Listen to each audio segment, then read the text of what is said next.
and Xiao Yuan used a nursery rhyme to express the true meaning of this song. Xiao Qiang's harmonica continuously used single-note vibrato, accentuation, and accompaniment to express this feeling of longing and reluctance incisively and vividly. Did everyone hear it? Did you see it? Is this kind of paper good? Xiao Bei acted as if nothing had happened and asked the other children with a smile. Su Yilong felt that his chest was tight and his stomach was uncomfortable. He wanted to vomit blood to reduce the pressure on his body. You can't play like this. I want to die. How can you be like this? The key now is rainbow clouds chasing moon. Okay? If it's not a damn white paper, can you still distinguish the priority? Su Yilong felt sad for Xiao Yuan. He thought to himself, Xiao Yuan, is your role just to cooperate with the white paper? Don't you know how many people who treat this as a happy song will feel ashamed when you understand the feelings of rainbow clouds chasing moon so thoroughly? Looking at the children in the tribe, Su Yilong felt balanced in his heart. Sure enough, the children did not think about the white paper. They were also affected by the song that was accompanied by the harmonica just now. One by one, they had not recovered yet. Looking at the situation, they wanted to play together and then had no choice but to part.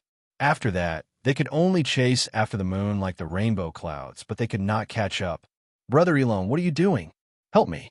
Tell them, is this paper good? Xiao Bei's voice suddenly came. Okay. Su Yilong's mouth moved. Chapter 1353. Look, our Tang Empire's very knowledgeable and handsome young master also admits that our Tang Empire's children use good paper. Then, I want to ask, do you all want to go to Tang Empire? Do you all want to play with many children of the same age?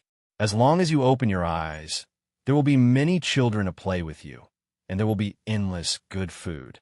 Do you all want to? Xiao Bei continued to sway the white paper. At least that was what Su Yilong thought. Yes. The children shouted in standard Tang Empire's language in unison. Su Yilong felt that just vomiting blood was not enough to express his feelings. He should cry bitterly, the kind that shook the 9 skies. He was really convinced. He finally understood what it meant to have telepathy. Could it be that Xiao Yuan could not write anything else? Could he only write such a simple and touching nursery rhyme? Obviously not. Xiao Yuan's literary talent was definitely not limited to this. It was very easy for him to write more profound and beautiful poems. However, little Yuan had chosen such a nursery rhyme. Its composition was so shallow that it would make countless people laugh at it. Its content, when matched with the tune of rosy clouds chasing the moon, made people unable to laugh. He did not distinguish himself. He only cooperated.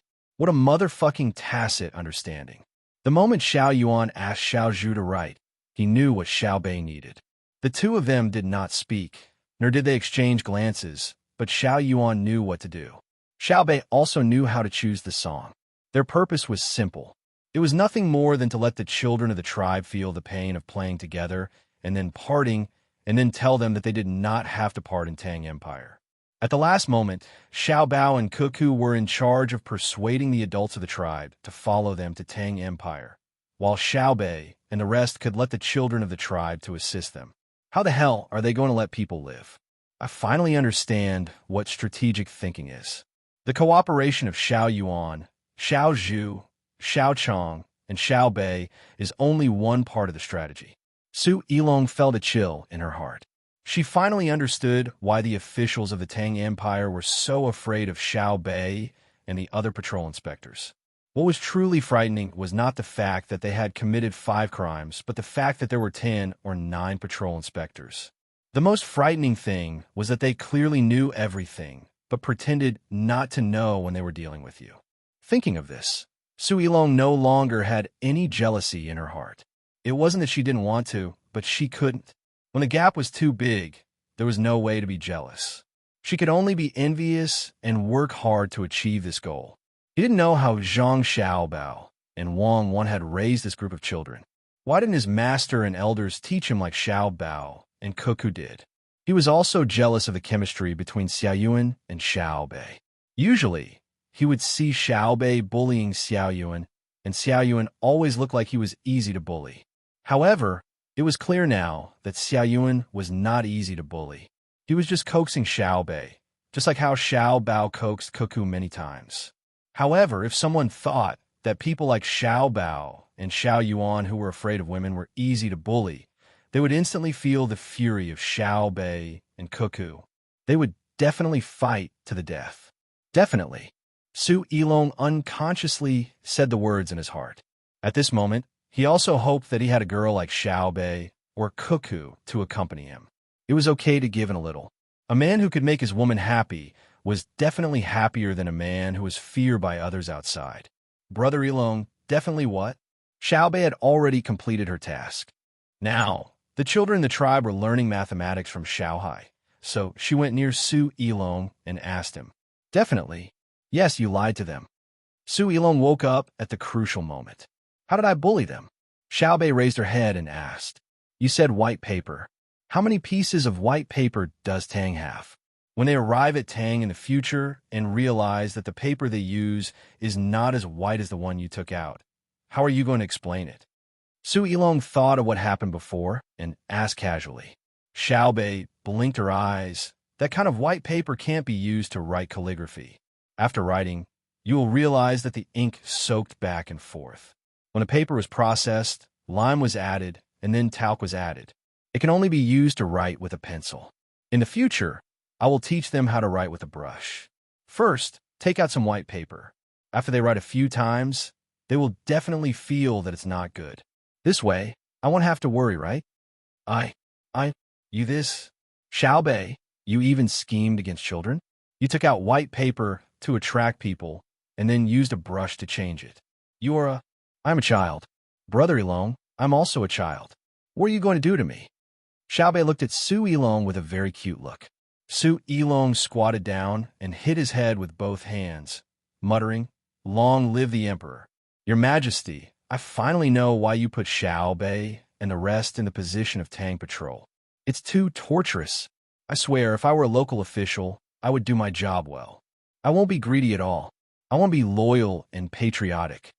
Brother Yilong, I support you, Xiao Bei said in an understanding manner. Su Yilong hugged her head and fell to the ground. She rolled a few times and lay there looking at the sky. She found that the blue sky was still there, and the clouds were floating. The sky was clear, and the days could be leisurely. Everyone experienced the leisurely days on the way. Seymour Domo discovered a fact that was not good for him. As the people in the tribe changed into new clothes and could eat good food every day, his existence became less and less obvious. The people in the tribe no longer talked to him. Every day, they happily did things according to the orders of the Tang people. They were more diligent and more proactive than before.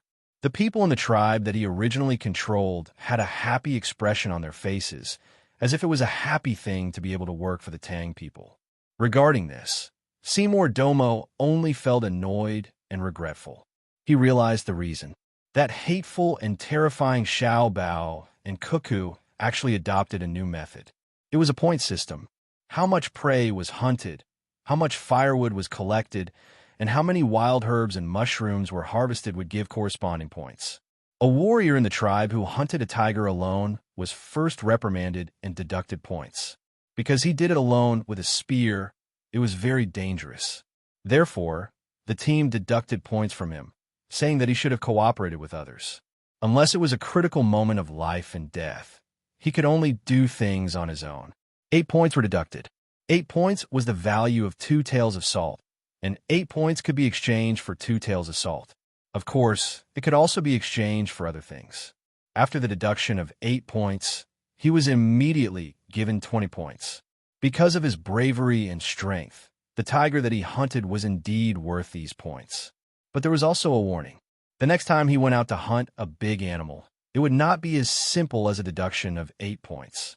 When this person in the tribe got his points, he exchanged them for a set of beautiful clothes for women. Then, one of his women ran to this person's side and completed the wedding in the Tang ceremony. He also received extra blessings from Zhang Xiaobao and Wang Wan, who gave him a set of ceramic utensils worth more than 10 kilograms of salt. Seymour Domo knew that these things on the surface were not the most important thing. What was important was that his own people were ignoring him. His woman was taken away by someone else, and it was the kind of relationship that both parties were willing to have. Seymour Domo was very sad and helpless. He really could not compare to the person who hunted the tiger alone, whether it was in terms of strength or courage. But he was not satisfied. After traveling for another day, he found an opportunity. He said to the person who was in charge of guarding him, "I think you are more powerful than your leader." "Who?" The person came over and asked softly. "Zhang Xiaobao. Look at your body, then look at him. He does not have much strength. You can definitely kill two people like him, but now you are following him and listening to him. I feel sorry for you." Seymour Domo sighed and said. The person who was chosen by him thought for a while and said softly, "Did you see wrongly? The young master can fight two people like me.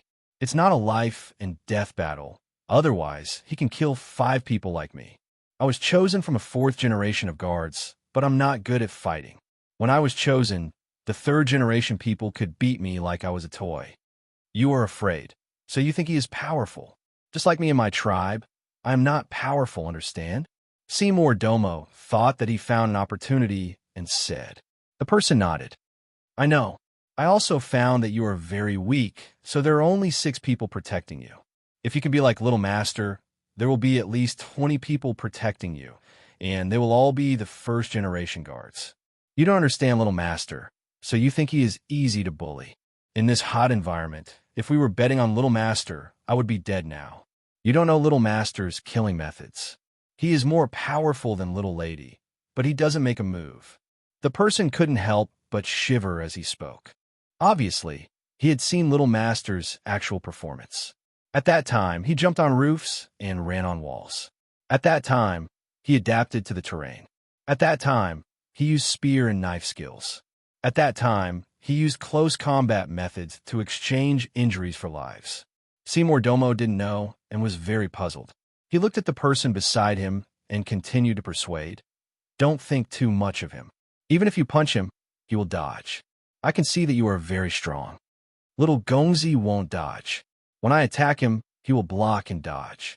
He will stick close to me, and the next moment, I will fly away. And even if I fly, Little Gongzi will continue to attack me. Do you think I don't know? Little Gongzi practices Bajiquan, body hardening skill, and the will to fight with his life on the line. Then go catch Cuckoo and use her to threaten him. I can see that Xiao Bao cares a lot about this woman." Seymour Domo didn't give up and continued to persuade. He thought he had a chance. "I can't beat this little girl. I can think of a way to kill her, but don't even think about capturing her. In my manor, there are also some women like me who are in charge of fighting. They have a name. They are called the Overlord Flower. Perhaps because of their physical conditions, they have a weaker physique, but their willpower is higher than mine. If I can't catch them, they will hurt themselves to hurt the enemy. In reality, when their arms are caught by me, they will use the method of breaking their arms to complete their attack. The little lady is such a person, so the little Gongzi has never used force to oppress the little lady. Then you think you can make me betray you? I'm telling you this because the journey is too long, and I have nothing to do. At the same time, I want you to know what kind of people you are facing. You think they are the same as you? You want me to deal with my family's young master and young madam? Fuck, look at the other 5 people around you. If I had hesitated just now, I would have died. You're such an idiot. Brother Wang, why don't you believe me?" The person who was talking to Seymour Domo looked at Seymour Domo with disdain and asked the person beside him with a bitter face. "It's not that I doubt you, but you know the rules. If someone is close to Seymour Domo, the rest of us will have our guns loaded. If I'm close to you, are you sure you won't load your gun?" The person who was called Brother Wang didn't change his expression at all. "You see, brother, it's not that I don't want to give you face and make you waste your time, but I have no choice. I also have parents and children. Then why are you telling me this?" Seymour Domo didn't understand. "Do you want to be with your people in the future, and you can get more women?" The person who was called by Seymour Domo asked. Chapter 1354. As the group continued to move forward, Seymour Domo became more well-behaved. When the group passed by a certain place to rest, he took the initiative to make contact with the locals. He said that he was sent by the king and that he could lead others to a better life. By the time they left the territory of the Kamanagbo kingdom, he had successfully recruited more than 300 people to follow behind the group. Of course, the children were still under the care of Xiao Bei and the others. Seymour Domo had finally regained his authority. The people who had been tricked by him saw that the things provided here were indeed good. They did not think about anything else and obediently followed him. They listened to Seymour Domo's lecture. Then, the strong men dispersed to listen. They returned to other places and told others about this set of theories. Then, they went to the agreed meeting place and waited for the person who could bring them happiness to come and pick them up. They held sharp knives in their hands, as well as dozens of kilograms of salt and canned food. Seymour Domo had agreed with them that they would get 10 jeans of salt for every person they brought. If they were able to get more people, they would get an additional jeans of salt. If they were able to get more people, they would be able to get an additional jeans of salt. If they were able to get a dozen people in a month, then they wouldn't need to get more people in half a year. If they didn't want salt, they could exchange it for other things, such as powerful and easy-to-carry crossbows or silk clothes. After the people who were recruited by him heard this, they felt that it made sense. If they put their children in the group, they wouldn't have to worry about anything else. They could put all their effort into recruiting people. While Seymour Domo was happy that his beautiful days were getting closer and closer, Xiao Bei and the others thought that they had found a new continent. When the group stopped to wait for the people and animals that they had sent out, Xiao Bei found his brother and sister. "Brother, give me 10 strings of money." Xiao Bei extended his chubby hand. "What?" Zhang Xiaobao didn't have money on him. He spread his hands, indicating that he couldn't afford it. "You can pawn something for 10 strings of money. I'll tell you a way to make a lot of money." Xiao Bei didn't withdraw his hand. Zhang Xiaobao rummaged through his body and took out 2 small copper beads. He said to his sister, "Nowadays, copper is also very valuable. All right, this time, I'll count your hidden weapon as valuable. My method is to say the same thing to the others, and then have them give you the money. Then, you give me the money. Every time you succeed, you get a 10th of the money. Then, they go and say it again. What about you? I could just wait to get rich, right? Even if I say 10 successful missions today, even if I don't complete all 10 missions, I'll only say one a day. A month later, it'll still be 30. Their chances of success aren't high.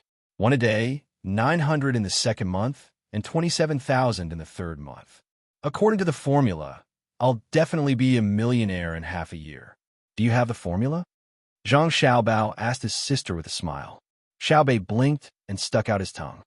"Formula? Is it mathematics?" "Using a mathematical method to calculate. For example, if I go to someone else and they give me 10 strings of coins, I'll give you the money? What about me? The person I find will go to someone else. What about him? You have to make it seem reasonable for others to be willing to join. That's right. It needs to be calculated back and forth. The people below will get less than me, right? No, if they get less than me, why would they give me the money?" Xiao Bei thought it through very well. When it came to the specific organizational situation, she realized that it wasn't simple. She looked at her sister, hoping that she could give her an idea. Wang Wan patted her forehead. In the end, someone thought of it. "Xiao Bei, your method won't work. No one is willing to give you money for free. Moreover, if they can persuade others to give you money, why would they give it to you? So, I'll give you 2 methods. One is to get people to buy the new products of your precious candy house. One candy costs 50 strings of coins, and then get this person to help you sell the candy. First, let them brag about your candy. This is good, that is good. How much can I get for selling 1 candy? How much can they get from the next level? When they sell a certain amount, they'll be promoted." Wang Wan knew that pyramid schemes weren't good, but she was willing to explain this to her sister. She didn't believe that the little ones would be poor enough to participate in pyramid schemes. Xiao Bei thought about it and shook her head. "No, how much is the candy worth? People aren't fools. No matter how luxurious it is, they can't sell it at such a high price. Moreover, there are more and more people participating. Everyone will eat candy, right? Then, the second method. Actually, your brother is better at this than me. You prepare some capital, not too much, and then use you as a bank. You collect deposits and give high interest. At the same time, you get this person to help you collect deposits and still have high interest. The more people he finds, the higher the interest. Your marketing concept is investment. The more money you have, the easier it is to make money. You exaggerate your funds, and then others will believe you. Isn't it the same wherever the money is? You could get more interest by saving it for you. Wang Wan glanced at Zhang Xiaobao and explained to Xiaobei. Xiaobei furrowed her brows and clenched her fists. She said with a bitter face, "What happens in the end? There are two outcomes. One is that you do have the ability to invest in finance and earn more profits than you give away. This way you can make money. The other is that you don't have the ability and then the market collapses. You take the money and run away. The other people who invested later will cry." As Wang Wan spoke, she looked at the sky in the distance. She seemed to be reminiscing, but also seemed to be at a loss. Isn't this cheating? If the interest is low, people won't come. If the interest is high, how can we earn? Xiaobei sighed. It's not cheating. It's just a private capital operation. Isn't it the same if the money is stored in a bank? The bank will take out loans and use the money earned to pay the interest. At the same time, they will keep a portion of the profits. It's just that the risk is too high, and it doesn't match the overall economic stability of the Tang Empire. That's why your brother and I don't allow them to take out high-interest loans in private. Instead, we try to perfect the functions of the bank, including small loans for families, as well as venture investment for the production and research of the new real economy. Not every loan will make money. Some will even lose money. Not every venture will get a corresponding return. But these are all allowed. Wang Wan introduced the inside of the bank to Xiaobei. She only mentioned it briefly and didn't go into too much detail. Even if she did, Xiaobei wouldn't understand. Xiaobei nodded, looking very depressed. So it's like this. I thought we were the first to think of it. Others probably thought of it long ago, but no one dared to do it. Are there any other loopholes to exploit? There are. Wang Wan didn't expect Zhang Xiaobao to answer such a small question. She could easily explain it clearly. For example, shares. Our family has a cooperative relationship with many businessmen in the Tang Empire, including your precious candy house. Can this note be traded? No, you can't. If you sell the note, everyone will buy and sell. It will be chaotic, Xiaobei said firmly. Then can I use the restaurant that belongs to me as collateral in the bank? Wang Wan asked. Yes. Xiaobei nodded. Then let's open a restaurant together. I need money. Can I put my part of the restaurant as collateral to the bank? Wang Wan asked again. Xiaobei was stunned. She immediately figured out what was going on and continued to frown. I know. If you say no, it's obviously unreasonable. If you say yes, then you have to put the note as collateral.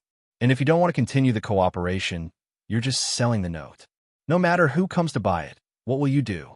Set up a place to trade shares and notes. Everyone can buy and sell notes there, Wang Wan replied. Why not now? They're all doing private transactions, right? Xiaobei thought of a problem. Wang Wan smiled and said, yes, a small number of them are doing private transactions. There will be more in the future, but not in the short term. Your brother and I don't have enough manpower, and there are few financial operators. In a few years, you'll know that when a country develops, economic problems will appear one after another. As long as people have desires, they can't stop it. Xiaobei couldn't imagine what the future would be like. She nodded, not fully understanding. She returned the 2 copper beads to her brother and ran to the other little guys to repeat the story. Seeing his sister run away, Zhang Xiaobao smiled and said to Wang Wan, Our brothers and sisters are very smart. After discovering what Simo Domo was doing, they actually came up with such a good idea. No matter how good their ideas are, they can't compare to yours. Look at the idea you gave Simo Domo. It's so good and so insidious.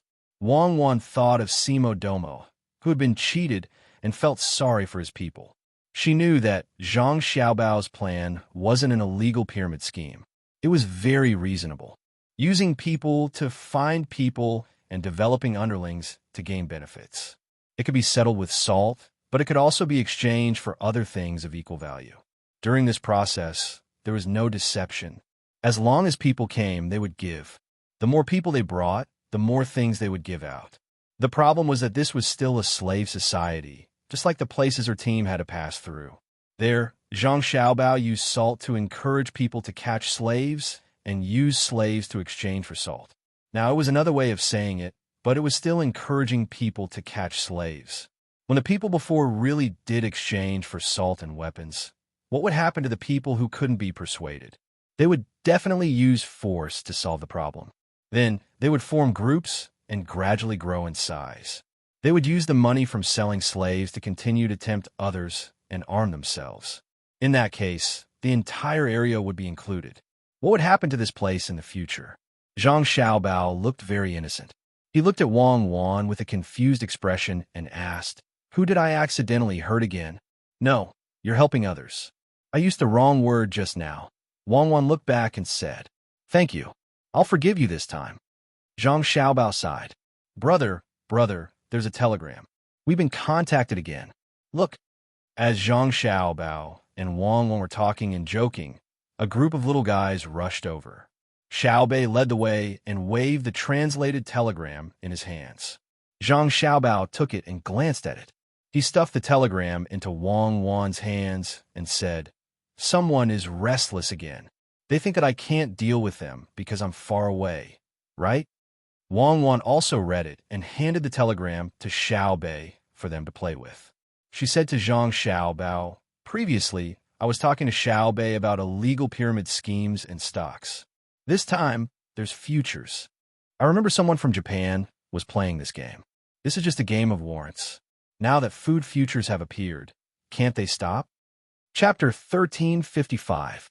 The 9 little guys and Su Yilong looked at the information on the paper very seriously.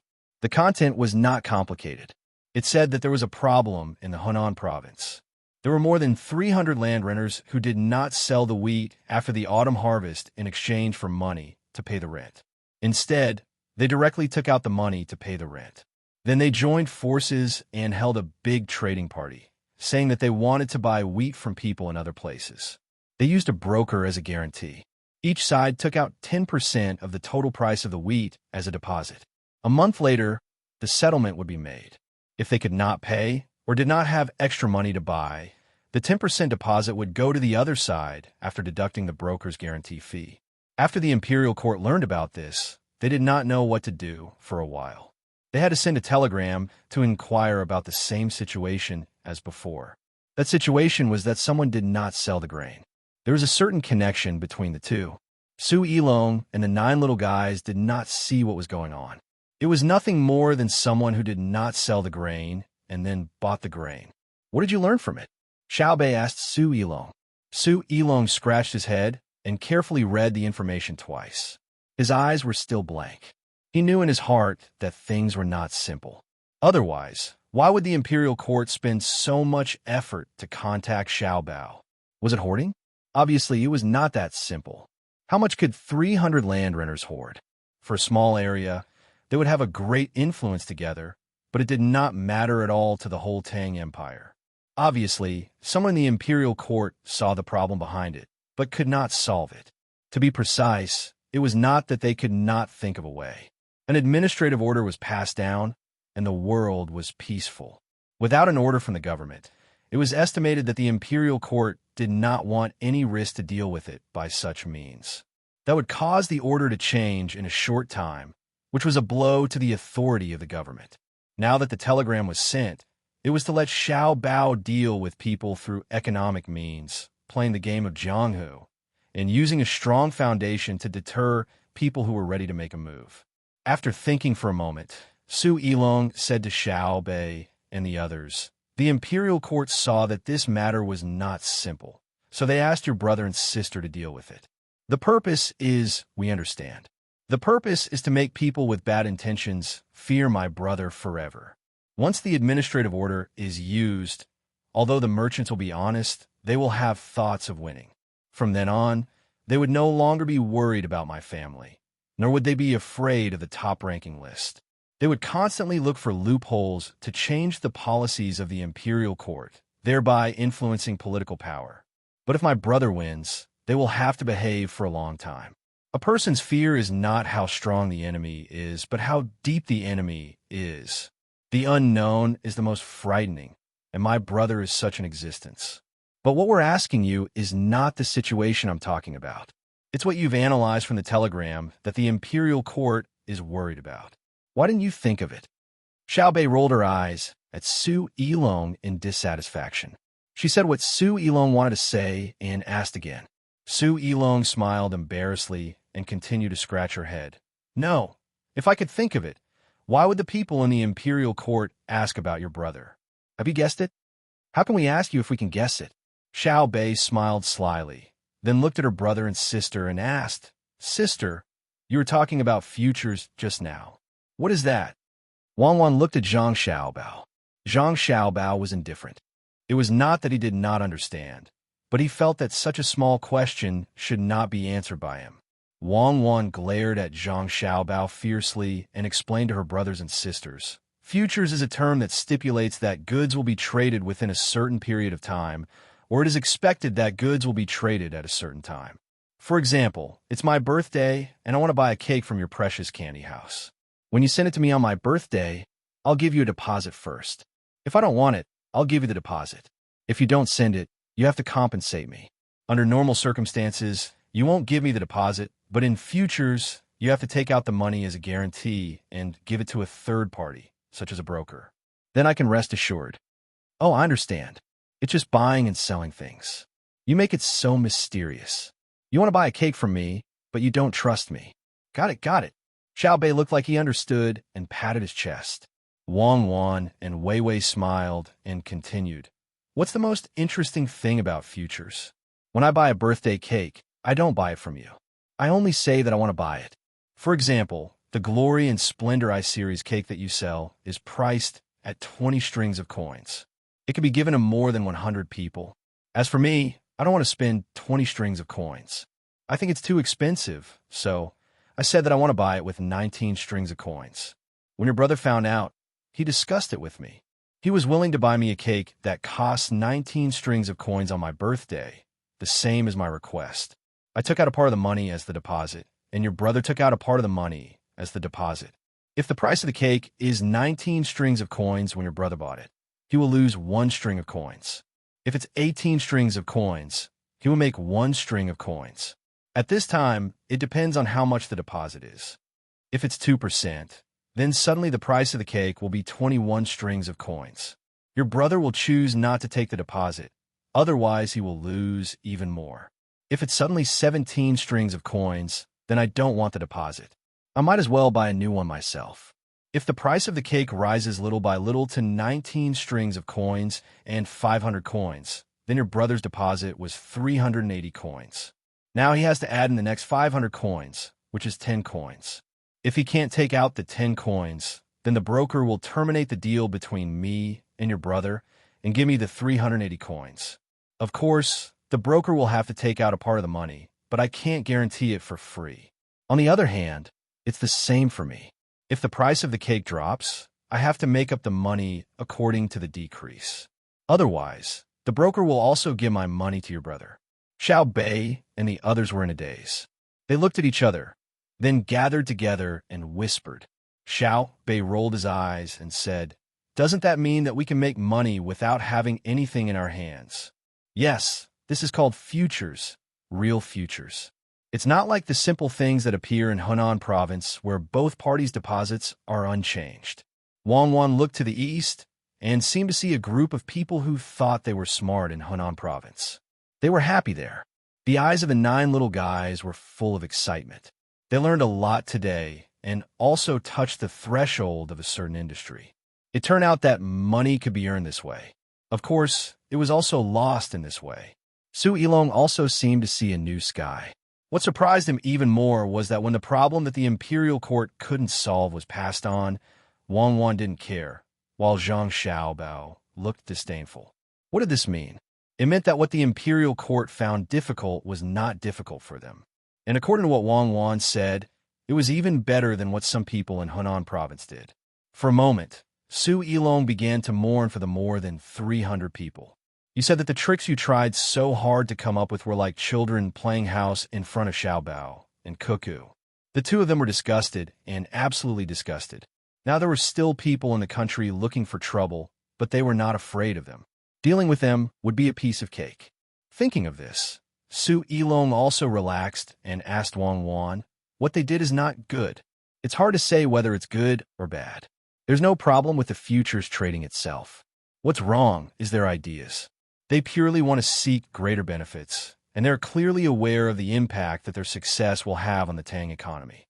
Why didn't they do it earlier or later? Why do they have to wait for me and Xiao Bao to come here and do it when the war is going on? What are they thinking? Xiao Bao, tell me, what are you thinking?" As Wang Wan spoke, she suddenly questioned Zhang Xiaobao, who was standing aside as if he had nothing to do with it. Zhang Xiaobao blinked and showed a confused expression. He looked very confused. "Sister, what does it have to do with brother?" Seeing that his sister was talking about his brother, Xiaobei did not speak up for his brother, but asked very curiously, "Ask your brother." Wang Wan stared at Zhang Xiaobao again. Seeing the little guys looking over, Zhang Xiaobao smiled shyly and said, "It has something to do with the national policy I mentioned before. One is the centralization of agriculture, and the other is the rent discount rules. After promoting agricultural production and reducing the excess loss in the process of direct payment of grain, it will inevitably lead to the concentration of grain in the hands of individuals. At the same time, there will be more fluctuations in the price of grain. This is the two-sided nature of the matter." This matter was caused by you, brother?" Xiaobei was surprised. "Don't push the responsibility to me. I didn't go back. I thought it was too late to deal with it when I went back. Who would have thought that there was a group of stupid people who think they are smart? They don't want to live a good life, but they have to find trouble." Zhang Xiaobao would never admit that he was guilty. Su Yilong didn't know what to say. She found that she couldn't keep up with the others' thoughts, so she had to ask the question that she had been thinking about before. "Xiao Bao, what did they do wrong?" "They didn't use the normal way of futures to protect the price.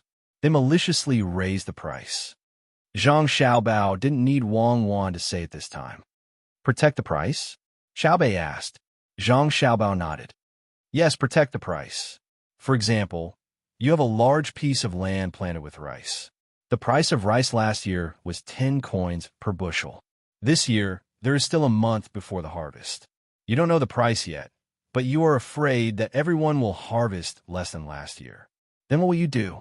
You can sell it now and say that you want to sell it for 10 coins per bushel.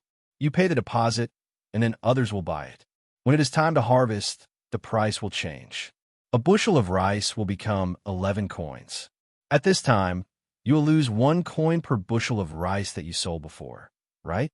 But you planted rice, and the rice you planted became 11 copper coins, which was 1 copper coin more than the 10 copper coins you expected.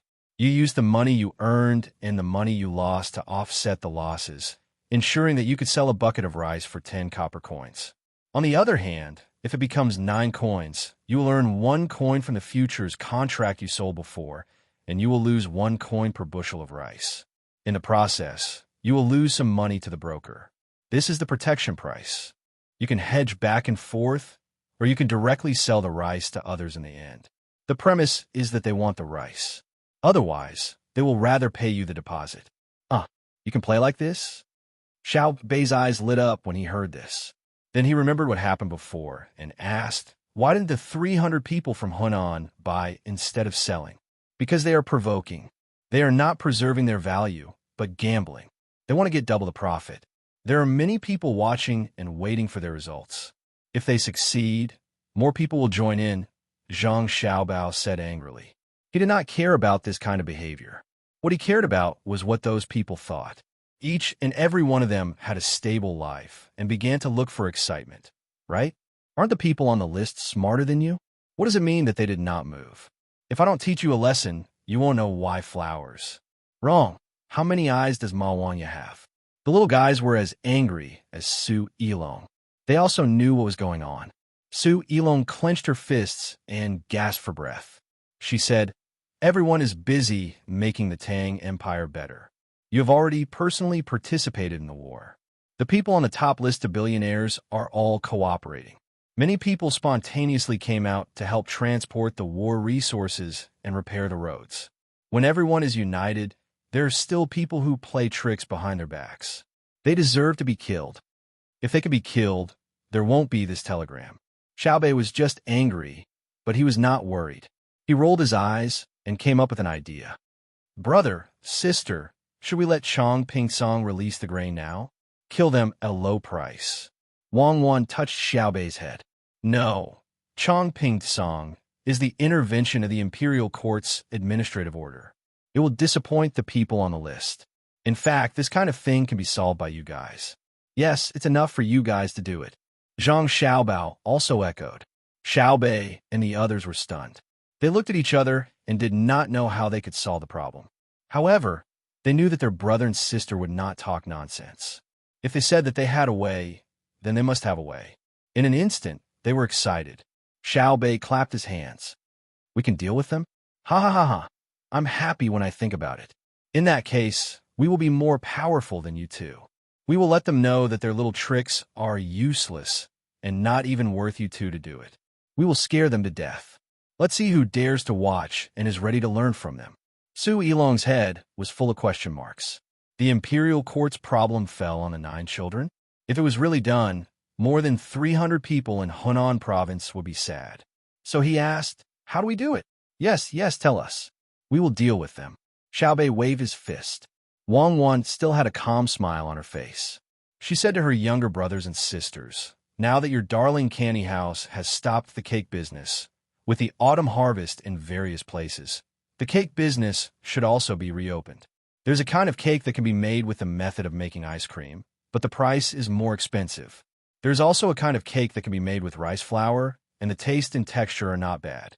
As for the cake made with rice flour, it will be boring to eat too much of it, so we will send a telegram now and tell the darling candy house in the country to involve the branches in Hunan province and the surrounding areas. From now on, we will not buy any wheat and flour.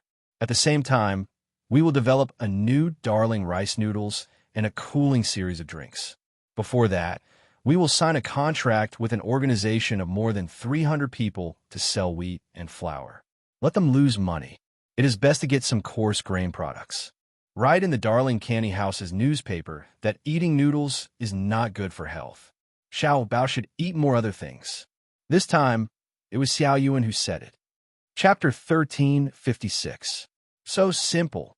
Su Yilong listened to the plan and couldn't believe it. It's not simple, it's the rules. In the economic field, the absolute oppression of the dominant capital over the small capital. More than 300 land renters may seem like a lot, but it depends on who they are compared to. My candy house can bully them to death. Without capital, whether it's the virtual economy or the real economy, they can only follow the trend. If they want to follow the trend, they have to be prepared to be drowned by the waves. Zhang Xiaobao said with a deep gaze. Wang Wan showed a different kind of smile and said, but my Xiaobao is an exception. My Xiaobao plays the unconventional game.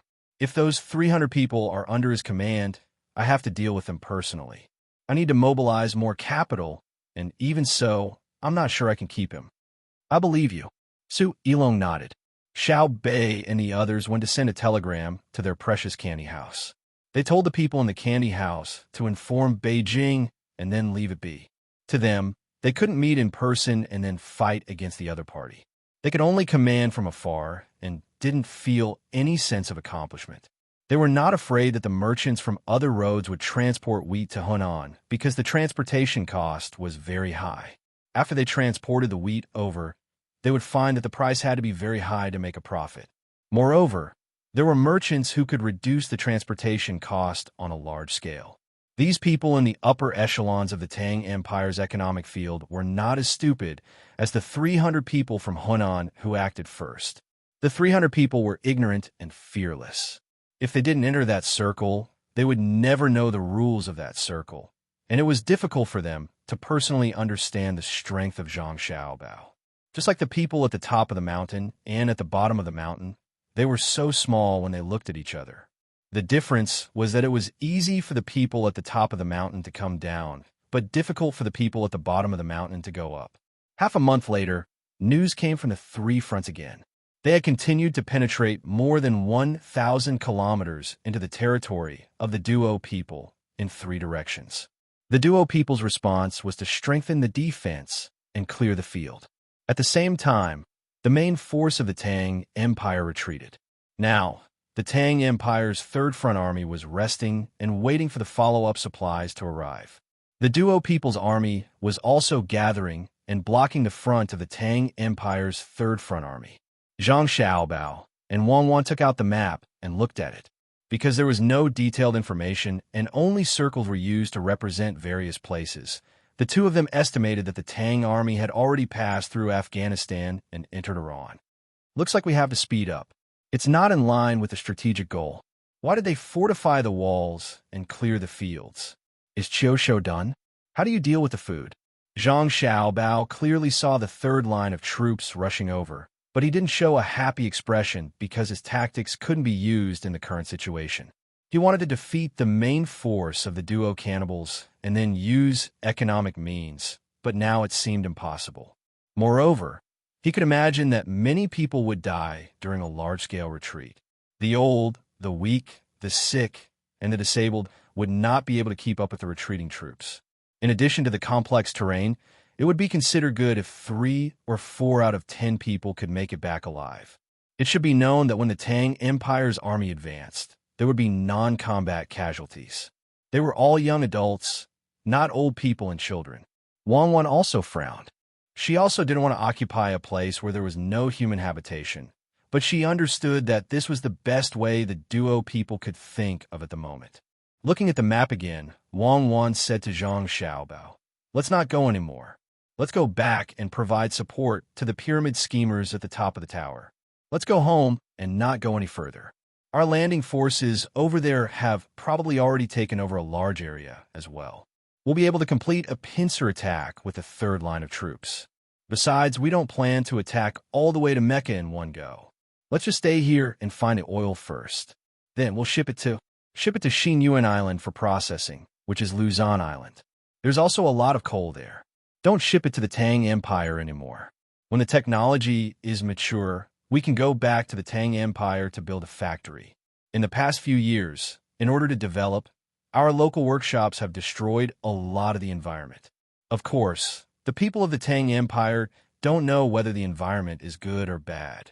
In the past, they always encouraged the destruction of forests and farmland. Let's not go back directly. Let's go through India. I think we can recruit a lot of people along the way. When we reach the coast, we could take a boat back. I believe that the fleet that goes around the sea will increase the transportation efforts when the frontline troops have the advantage." Zhang Xiaobao temporarily put aside his depressed mood and thought about the next step. As for the Duo People's headquarters, let's put it aside first. As long as the fleet was there, they could control the Euphrates River. Then, the Duo People's region sandwiched between the Persian Gulf and the Red Sea was basically under control. They would fight when they had the time. The troops at the front line were in a war situation for a long time, which had a great impact on the morale. The main problem was adapting to the environment. Not to mention the soldiers. Even he, who used to fly all over the world, couldn't withstand the wild environment of the Arabian region. After a long time, people would go crazy. The driving force that supported the Tang army's advance was the belief of the strong country. Wang Wan's mood was the same as Zhang Xiaobao's. She felt uncomfortable. She thought that she would have the opportunity to personally organize a few tactical cooperation and have fun. In the end, it turned out like this. She complained about the Duo people in her heart. Didn't they say that they would rather die than surrender and kill people who didn't share the same belief? Why did they surrender now and know how to make a strategic retreat? If only they could hold on a little longer. The Tang army wouldn't have rushed indirectly. What are they afraid of? In the end, they played the scorched earth strategy. Many people died, and the autumn harvest wasn't good. Why bother? After feeling depressed for a while, Wang Wan ordered someone send a signal. Tell the third-line troops to look for supplies on the spot. There's no need to attack anymore. Wait for the landing troops to join up. After the last land supply arrives, there won't be any more land supplies. Someone immediately sent a telegram while they could still contact. Otherwise, there might be no signal at any time. Wang Wan then said to Zhang Xiaobao, "That's why people always say that in the course of war, there will always be accidents like this. We can't control them even if we want to. We only consider our own strategic arrangements, but we don't study the other party's thinking. In the future, there will be more oil. It's just that our oil extraction technology side, just like when China attacked India in the past, who would have thought that the Indian army would be so weak? At that time, China, India, and the United States were all dumbfounded. In the end, it was the United States that airdropped supplies to India. Once again, it proved the absolute superiority of advanced weapons over backward areas. It was hard not to be convinced. As for oil extraction, it's simple. Just dig. I don't believe that all the duo people in the war zone will be killed. There will be a large number of survivors. Now, there are already people digging oil wells. As long as they give enough benefits, they will be able to dig more. For example, in our Great Tang, other than the oil that flowed out naturally, there's also the oil that has just been dug out. This kind of technology doesn't need to be used in the duo people area for the time being. To them, oil doesn't have much use. One is used for war, the other is used for fires, and the other is used to treat skin diseases for camels. It's not worth much. Once it's dug out, it's very simple to fill it up. Just a few barrels, and it'll be a ton. We can give them more valuable things in exchange, such as cooling ointment and toilet water. 10 tons. They only need 10 tons of oil to get a small box of cooling ointment. After applying a little, they won't have to worry about getting heat stroke easily. It's suitable for both young and old. Zhang Xiaobao couldn't think of a better idea. The industrial foundation was there, and the current Great Tang was using indigenous methods. It wasn't easy to get a gasoline engine and make a plane, but until now, there was no news of it taking off successfully. Wang sighed. A lot of resources have been wasted, and now you're starting to scheme against people. You didn't have a chance to carry out your previous schemes. Do you have anything to say? What should I say? I'm used to it. Not every scam will succeed. There will always be stupid people. If you put food in front of them, they won't even open their mouth. How can you trick them? Let's first occupy the line between the Euphrates River and the Persian Gulf. After that, we'll discuss with the duo people. In any case, that place wasn't theirs in the first place. While their teachings are still not stable, we should quickly change them and instill the idea of loyalty to the country in them. As for the plan to build a road that connects here, we'll continue to postpone it. However, we don't know the specific situation. If we can build a road here, it's better to build a road in our Great Tang first. Zhang Xiaobao said as he rolled up the map. He leaned back on the chair and closed his eyes to rest. Wang, on the other hand, pulled the chair over and laid down, resting her head on Xiaobao's lap. During dinner, the two of them announced their decision to go back. The happiest one was Su Yilong. He felt that if he continued to follow the team, he would die in a foreign country. He admired the soldiers who came to fight. They suffered more than him, advanced faster than him, and still had to fight the enemy. Whether it was the psychological or physical pressure, it was countless times greater than him. At dawn the next day, the team set off and headed south. They had to pass through part of the Indian territory and then to the seaside. They would wait for passing ships to help deliver the news and then return home by sea. Your Majesty, eat some melon. Not far from the capital, beside an artificial saltwater lake, Gao Lisher held a plate with cut melon on it and spoke to Li Longji, who was lying under a parasol. Li Longji waved his hand, indicating that he didn't want to eat. He said, "It's so hot this year. Is there a disaster?" Gao Lisher pondered and put the plate on the table. He answered, "A state and 2 counties in the Yangtze River Basin were flooded. A county in the Yellow River Basin also had a flood. Drought. No. Oh, it's good that there's no drought. After the flood, people will move out and wait for the water to pass before they can go home and rebuild.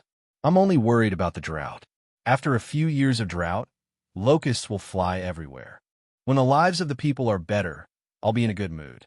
Today, when I saw the other places on the lake that are open to others and the children playing happily, I felt better than eating iced melon." Li Longji was lying there. Wei Wei raised her arm and pointed. There were indeed many children crying and splashing in the water. "Your Majesty is gracious to the world. Naturally, people will live well and know how to be grateful," Gao Lisher said. "Humph." Li Longji snorted coldly and said, "Not necessarily. There are always people who think that peace is not good and want to find something to do. How's the situation in Hunan province? The price of wheat is 20% lower than last year. Chongping is preparing to buy grain at a premium. The price is the same as last year, but they have to wait. They have to wait for Xiaobei and the others to finish the contract with the candy house. It's estimated that those people have lost a lot of money because they negotiated with the candy house for too much grain. Gao Lisher rejoiced in his misfortune. Chapter 1357. While Li Longji and Gao Lisher were talking, Empress Wang and Wu Huifei, who were wearing swimsuits, also came to the shore. While pouring water from the bucket onto themselves, they listened to Li Longji chat. The two of them liked this lake very much. They didn't have to swim by themselves. They just had to lie down casually, and they wouldn't fall in. However, there was also a disadvantage. There was too much salt. Every time they came out, they had to wash it, otherwise it would hurt their skin. Hearing that the topic was about the Hunan Road, Wu Huifei, who had just finished washing up, interrupted and said, I also heard that the candy house signed a contract with more than 300 people for 1 million strings of coins. If they can't come up with enough money when the time comes, they will lose 100,000 strings of coins. On average, each person who rents the land has to come up with 3,000 strings of coins, which is enough for them to earn in a few years. Empress Wang came over while drying her hair. Hearing Wu Huifei's words, she was worried. If they come up with the money, where are the little guys going to find food for them? It's grain for 1 million strings of coins. How high will it be? Li Longji chuckled. He looked at his empress, then at Wu Huifei, and shook his head. Obviously, the empress couldn't compare to Wu Huifei in this aspect. Gao Lisher explained, Empress, don't worry. 1 million strings of wheat is a lot, but it depends on who collects it. The Hunan Road is only near the Yellow River. Water transportation is developed, and there is a railway passing through. Even if they transfer it from other places, they can transfer the grain here. Empress Wang thought about it and felt that it was right. Although it was the little guys who did it this time, they had Xiaobao and Cuckoo behind them. At the same time, the candy house itself had cooperation with many people, such as logistics and grain companies. Even if her uncle and Cuckoo didn't care, the little guys still had a way to send the wheat to the place. Empress Wang was just happy for a while, but now she felt a little uneasy. Although she didn't care much about economic issues, she still understood some things. She asked, what about the transportation cost? If the transportation cost is more than 1/10 of the cost, Xiaobei and the others will lose money. I don't want to see the little guys lose money. The more Empress Wang thought about it, the more she felt that her consideration was reasonable. More than 300 people in Hunan Circuit had made a mistake. As a result, the little guys want to clean them up and even paid for it. If the money was wasted on transportation, wouldn't it be a lose-lose situation? Wu Huifei picked up a piece of watermelon and was about to eat it. Hearing Empress Wang's words, she stopped eating and said with a smile, Sister, you are thinking too simply. It doesn't cost much to transport from other places to Hunan to the area where the 300 people are. Have you forgotten who controls Hebei province? Ever since Xiaobao and Cuckoo had solved all the tribal problems in that area had always been the center of grain farming. There were early rice, late rice, spring wheat, winter wheat, rape, sugarcane, soybeans, and so on. The grain produced in Hebei province could solve the grain supply and demand problem of several provinces. That was a plain. Originally, that area was not under the actual control of our dynasty, so the grain had little impact on our country. Now, it was not the same situation as before. In addition, Xiaobao and Cuckoo controlled all kinds of crops in the northeast area. If they were not loyal to the emperor and patriotic, they could have messed up the agricultural economy of our dynasty. Especially this year, the Ministry of Works and the Agricultural Temple worked together to modify the diesel engine into a suitable machine for farming. Before the beginning of spring, we did not have to worry about a disaster in some part of the country. The cost of growing grain had always been very low. It was just that in order not to affect the price of grain in other parts of the country, a small part of the price was artificially raised by them. More of the grain was brewed into wine by them. Some of it was sold overseas, and some of it was stored. Without the two of them controlling that large area, how could His Majesty dare to be so casual in the court? For example, the general controlling the military power in Luoyang was not someone His Majesty wanted to hold before. It was not that His Majesty thought the other party was loyal, but that he didn't care. "Oh, please forgive me, Your Majesty, this concubine talked too much."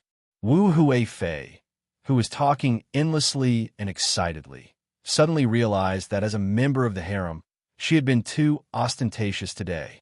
She should have followed the Empress and managed the harem well. It was not right to run out to discuss politics. Furthermore, she had dissected His Majesty's thoughts in front of others. If the ministers knew, there would be a good show to watch in the next morning court. Li Longji, who had come out to relax, did not mind. He lightly patted his leg and said, "There's no harm in talking about it today. I really do think so.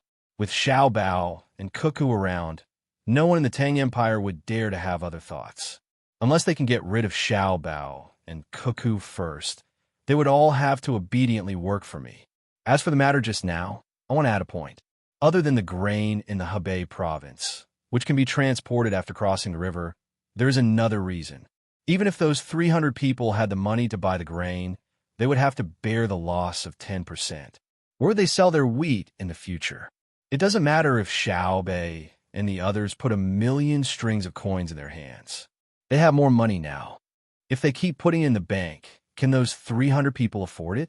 If they want to sell a small amount, the surrounding area will be saturated with wheat. If they ship a large amount to a distant place, who will they sell it to? Merchants who can afford to buy the goods don't dare to buy it. Therefore, their losses will be greater. After Your Majesty and Sister Huifei's words, I feel better again.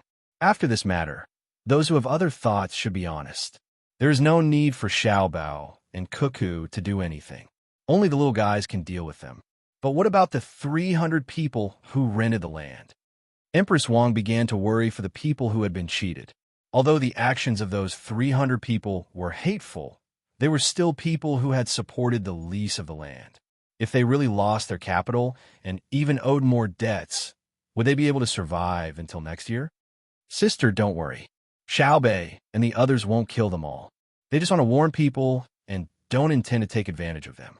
Sister, you will know when the time comes. Wu Huifei's understanding of human nature was much better than Empress Wang's, and she was also good at scheming. Back then, she had almost gotten rid of Empress Wang, but Wang Wan made a move later. That's good, that's good.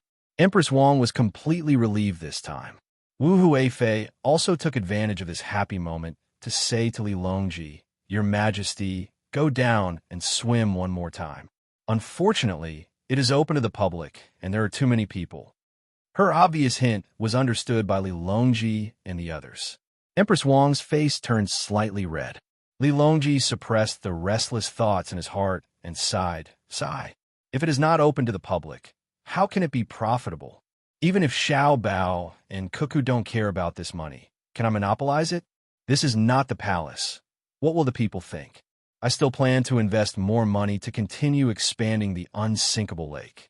I want to let the people in the capital and the people who come to the capital know that there is water and there is no lack of people.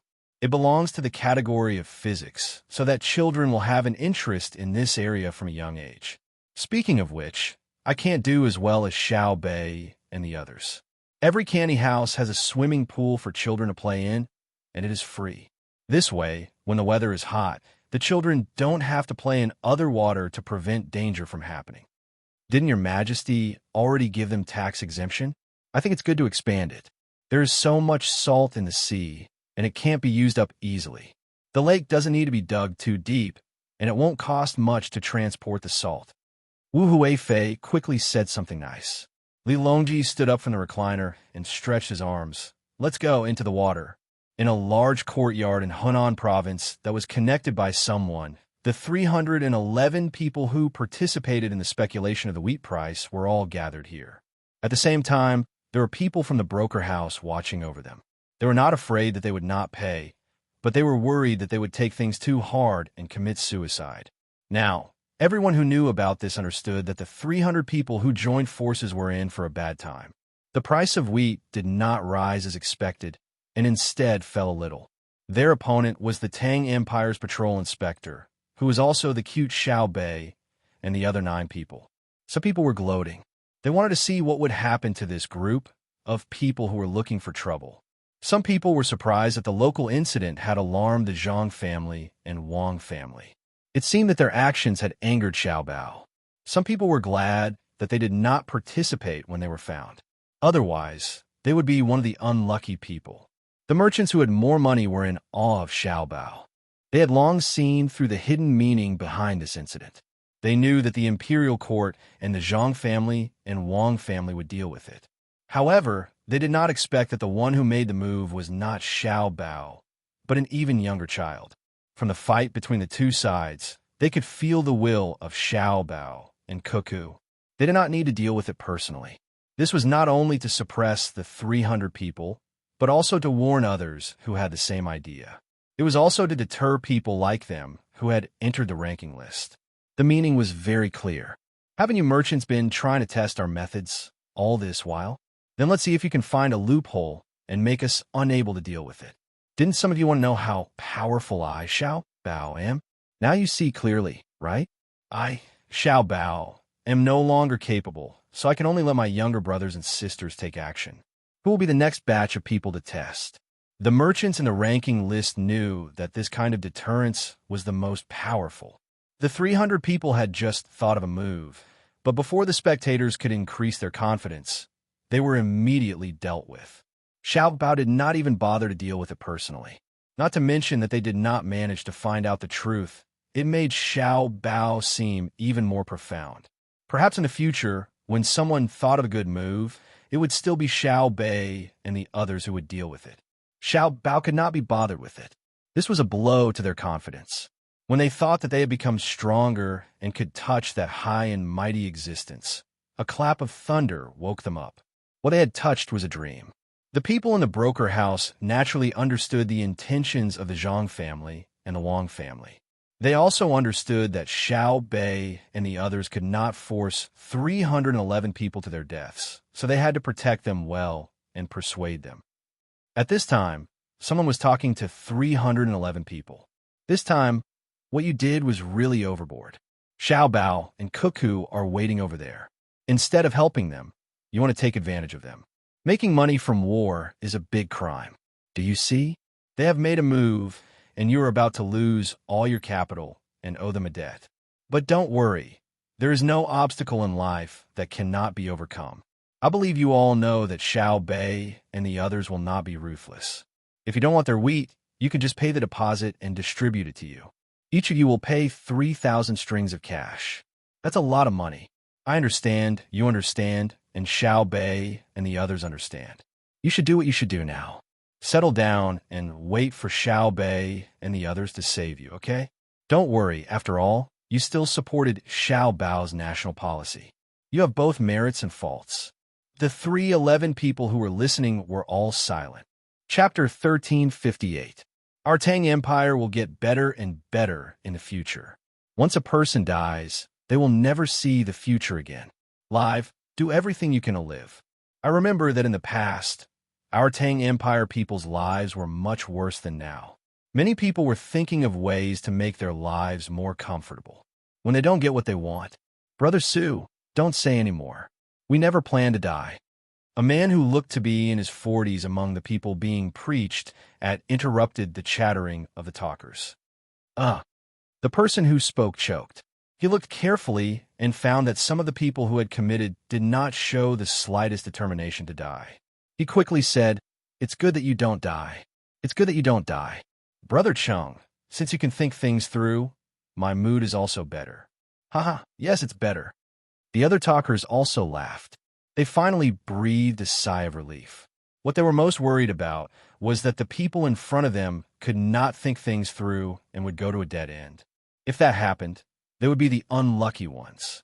Although the talkers were not responsible for guaranteeing the life and death of both sides, it still depended on who was involved. They knew very well that even if one of the 311 people died because of this, it would bring trouble to the 9 little guys of the Zhang family and the Wang family. This kind of trouble did not come from the imperial court and the people. The imperial court would not deal with Xiao Bei and the others, and the people would support them. The trouble came from Xiao Bei and the others. The 9 little guys would definitely regret and think that they forced them to die. After all, they were still young.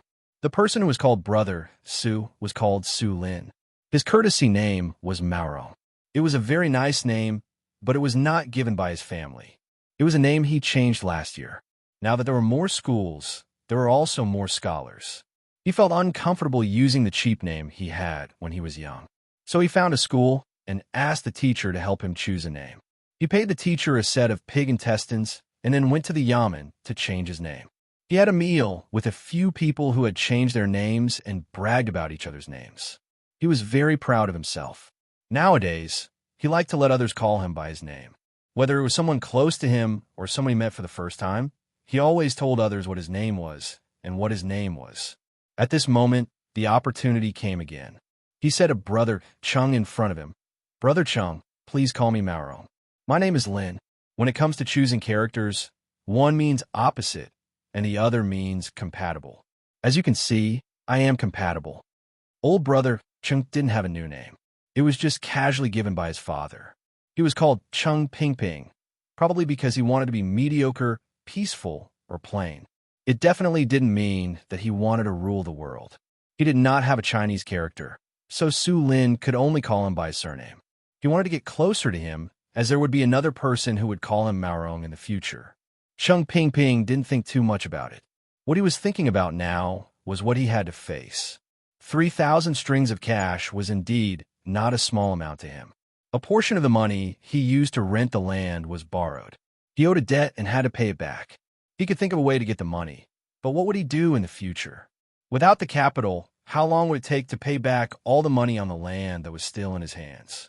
Hearing what Su Lin said, he lowered his head and thought for a moment. He pursed his lips, and the wrinkles on his face squeezed together. He discussed with the other party. "Maorong, can you give me the money? What I mean is that we have to deal with you. Anyway, we have to pay you a part of the fees. We owe a lot of people, so it's better to only owe you one." When Su Lin, who was still smiling, heard this, his expression immediately changed. He revealed an embarrassed expression and said, "Brother Chung, you think too highly of me. I'm just an ordinary person in a broker house. How could I dare to guarantee you 100,000 strings of cash? Even if I sold myself, I still wouldn't be able to get it. But Brother Chung, don't worry. I said before that the people you owe money to are not others, but Xiao Bei and others. They won't kill you when you can't get the money." The other people in the broker house nodded. Did they have such a business? Yes, but it depended on who it was. Those who had ability and money could help raise money and get benefits from it. But for the group of people in front of them, they knew that the broker house would not provide any help to them. Now they were looking at them because of Xiao Bei and others. Chung Ping Ping sighed and said, "We don't owe Xiao Bei and others money. We tried our best to borrow 10% of the deposit from others. We can't pay it back. I'm afraid." "What are you afraid of? Are you afraid that others will hurt you? How dare you? Who has such a great ability?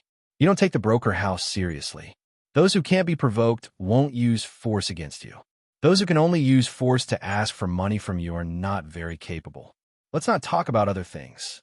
Your safety is guaranteed. After we came out, the boss said that you must stay alive and wait for Xiao Bei and others to come back. We will also find your family for you.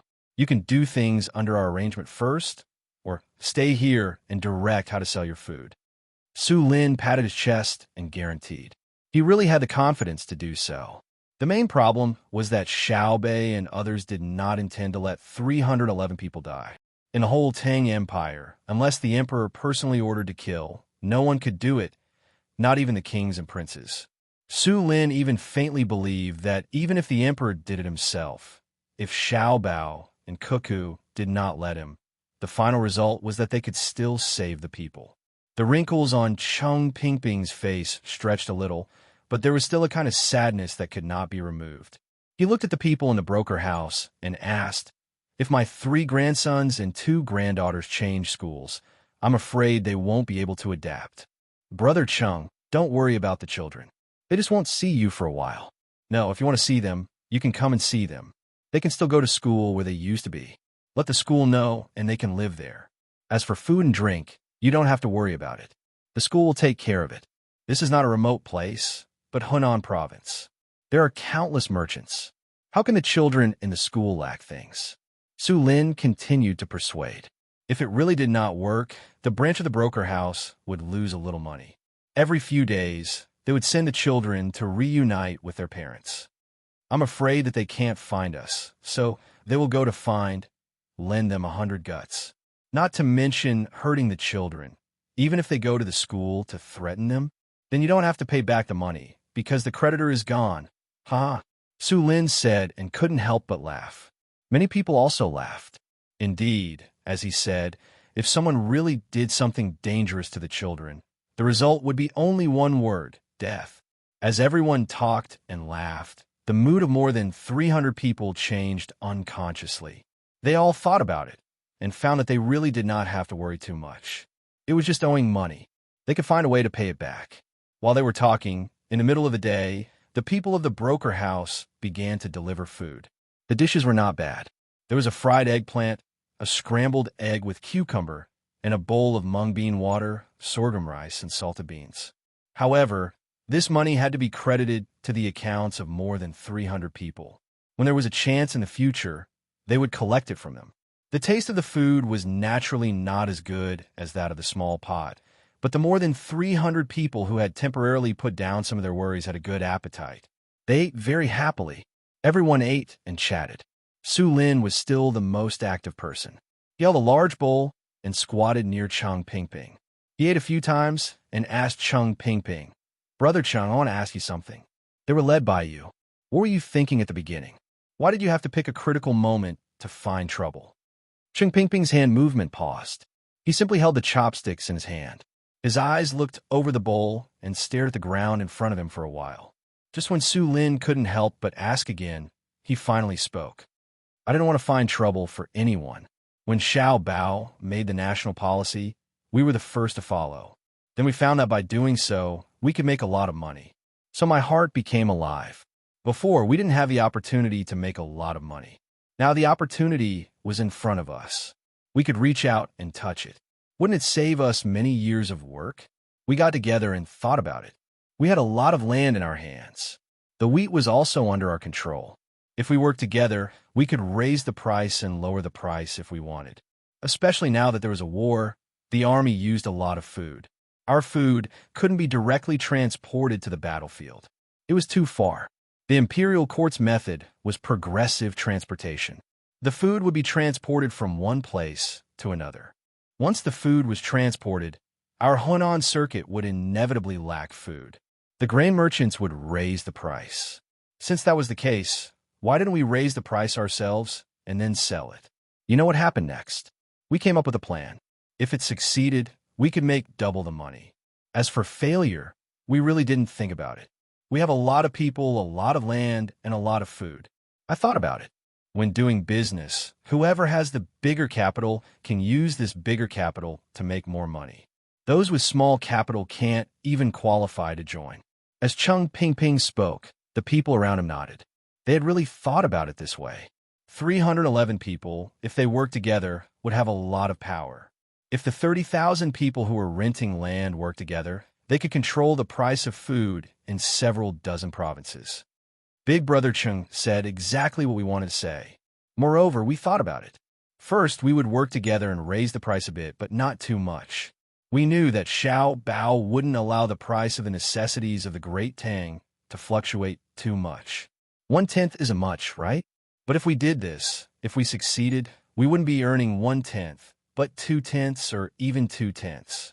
In truth, we were just testing Xiao Bao to see if he would say something and tell us to behave. If he said something, we would raise the price by 5 or 3%. But who knew? Another person chimed in and then stopped talking. He lowered his head and ate sullenly. Who would have thought that Xiao Bao would act so quickly and so decisively, right? You all thought that you had a lot of money, but in the end, Xiao Bei and the others used even more money to deal with you all. Su Lin also felt that the other party was unlucky. Xiao Bao wasn't like this usually. but now he didn't give them any face. Yes, Chung Ping Ping nodded. I figured it out. Xiao Bao doesn't care about raising the price of food a bit. He won't allow us to be distracted. Chapter 1359. After the incident, more than 300 people were very annoyed. Most of them regretted and blamed themselves. They had succeeded in testing Zhang Xiaobao's bottom line. However, the result was different from what they had expected. They felt annoyed again and ate faster. They did not care about the taste at all. In a short time, they put down their bowls. Some people took the initiative to help wash. This work could not be done by the people from the broker house. Otherwise, they would have to pay more. The more than 300 people suddenly had nothing to do. The people from the broker house also could not find any entertainment.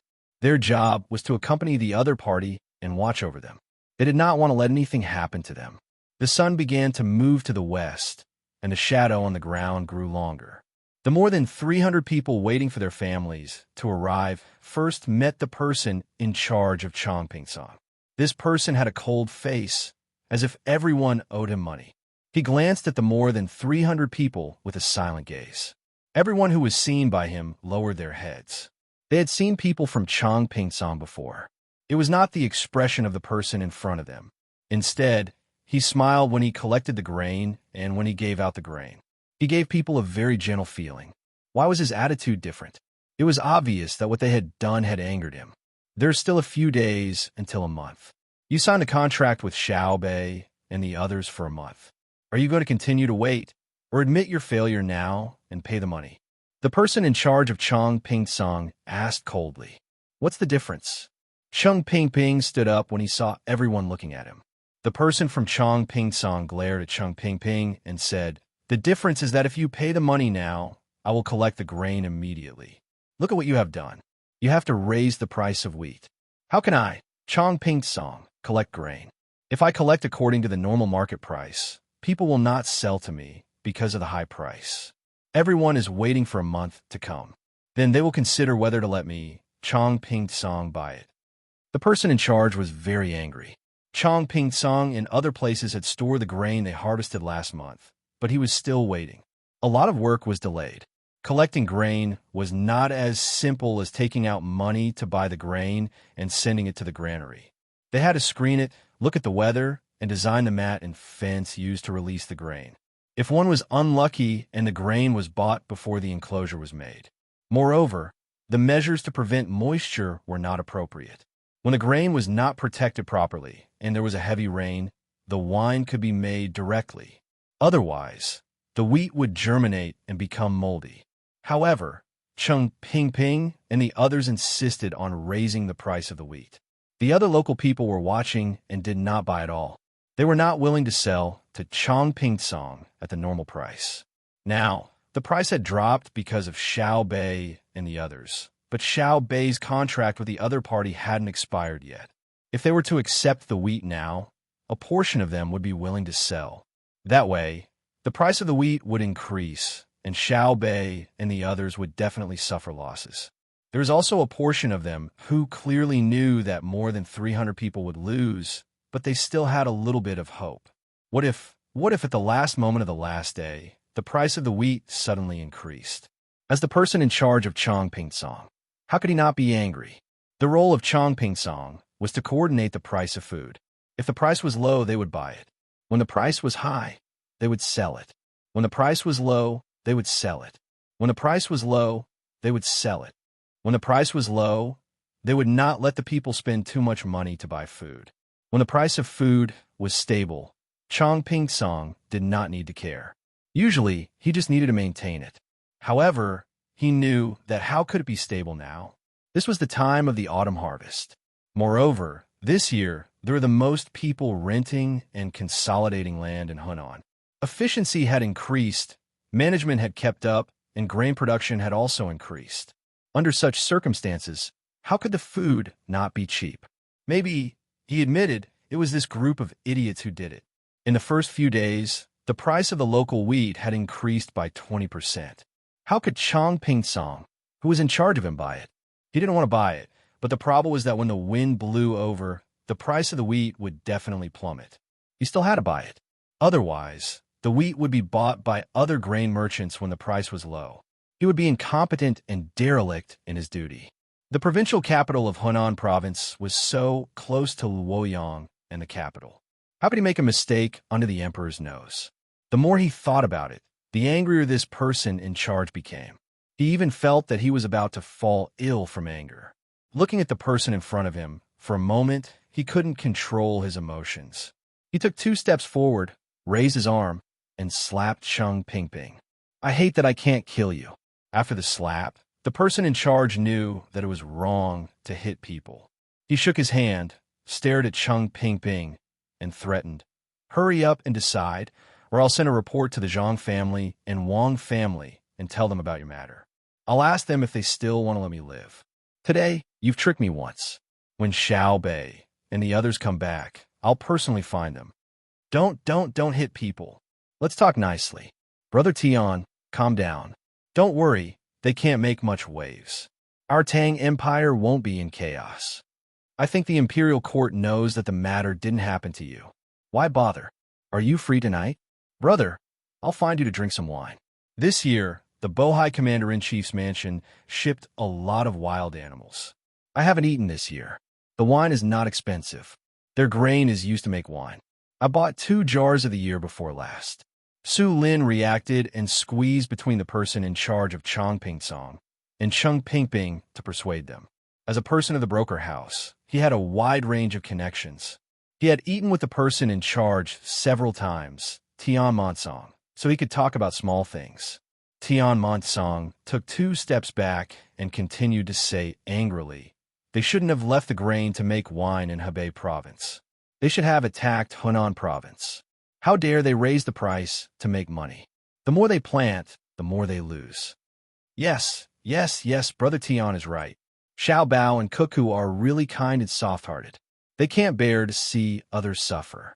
Whenever there is something, they have to suffer first. Let's have a drink tonight. I'll tell you, I also got a deer penis, which is very nutritious. Brother Tian, you're lucky. Su Lin followed the words and stopped Tian Monsong from continuing to hit people. Tian Monsong took a few deep breaths, barely squeezed out a smile, and said to Su Lin, "Brother Maorong's wine must be drunk. It just so happens that I caught 3 more snakes this morning and took them to cook. I didn't want to catch them, but the 3 snakes were unlucky and were caught by a rat trap. They were really unlucky. They just want to eat the mice. I don't know the details of Chongping Song, but I know that there are endless mice in there. As long as they are not poisonous snakes, the more the better. They can help to eat the mice, right, Brother Tian?" Su Lin was in a better mood when he heard the other party call him Maorong. Tian Monsong nodded. "Yes, you can only use clips in the grain depot. You can't put drugs in them. Otherwise, if the mice don't die immediately after eating them, they will run outside. Other people's cats and dogs will die after eating them. I want to specially raise snakes. Snakes are stronger than cats. Once the mice get into the hole, the cat needs to have a beard. If the beard is bigger than the hole, the cat can't get in. Snakes are different. Snakes are thin, and their bones are broken. Basically, all the mice can get in." Speaking of the grain depot, Tian Monsong was also happy. He was in charge of a place, and he was very professional. He knew what was going on inside. Su Lin immediately said, "Brother Tian, I think it's possible to raise snakes. They are not poisonous. Let them catch mice. When there are fewer mice, you can catch snakes. It's killing 2 birds with 1 stone. Brother Tian, you have to take this seriously. Maybe you will report your idea. Moreover, raising some snakes first will be useful. It will be a great merit for Brother Tian." Tian Monsong just said that he wanted to raise snakes. Now that he heard Su Lin's words, his eyes lit up. He felt that it could really be done. If this method was approved by the imperial court, he could be promoted. The most important thing was that he was not afraid of others stealing the credit. If there was credit, everyone would use it together. The snakes raised not only catch mice, but also reduce the loss of food in the grain depot. At the same time, they could eat themselves and sell them for money. Cheating in Chongping Song's account book and profiting from it would kill people. However, raising snakes would not kill people. It could also increase additional income. How big was Chongping Song? How many mice were there? How many snakes could be raised? How much could a snake be sold for? Tian Montsong pondered. His hands kept moving beside his legs. Obviously, he was in an excited situation. Seeing Tian Montsong's appearance, Su Lin knew that what he said was heard by the other party. Then he felt that it was very interesting. The two of them talked. How could they come up with a good idea? If the other party had credit, could he count himself in? He was not an official and did not need to be promoted. It was also good to give some rewards. After thinking for a while, Tian Montsong woke up and asked Chung Ping, "Give me a straight answer." There are only a few days left. It's getting late. I will go back first. If I don't get your answer tomorrow, don't blame me for being angry. I would rather take the risk of being punished. While I collect food from you in the future, I will use my private power. Don't think that you are powerful. As long as you are on my side, as long as you are still farming, I will let you know who to listen to who. After giving the final ultimatum to 311 people, Tian Montsong looked at Su Lin with a smile. This time, the smile was more sincere. Brother Maorong, don't wait for it to get dark today. Let's go early. If it doesn't work, I will talk to your boss and say that there is something important to discuss with the broker house. What do you think? Su Lin nodded repeatedly. He understood what the other party meant. It seemed that the other party was really going to do what he just said, and he didn't forget to remind people that he would share the benefits with him. Su Lin then said to the other colleagues in the broker house, "Everyone, I will leave early this time and go over there with Manager Tian to discuss something. When the boss comes over, remember to help me tell him. There will be benefits for all of us." In a burst of laughter, Su Lin left with Tian Montsong. The two were going to buy a few vegetables and then cook a few more. They had a good drink tonight. The place had been chosen. It was Chongping Song's grain depot. When the two figures disappeared, the people of the broker house said to Cheng Ping and others, "Did you see? There are many smart people, but it depends on where they use their minds. You are harming others without benefiting yourself. In the end, no one will get a good result. Others are benefiting the country and the people.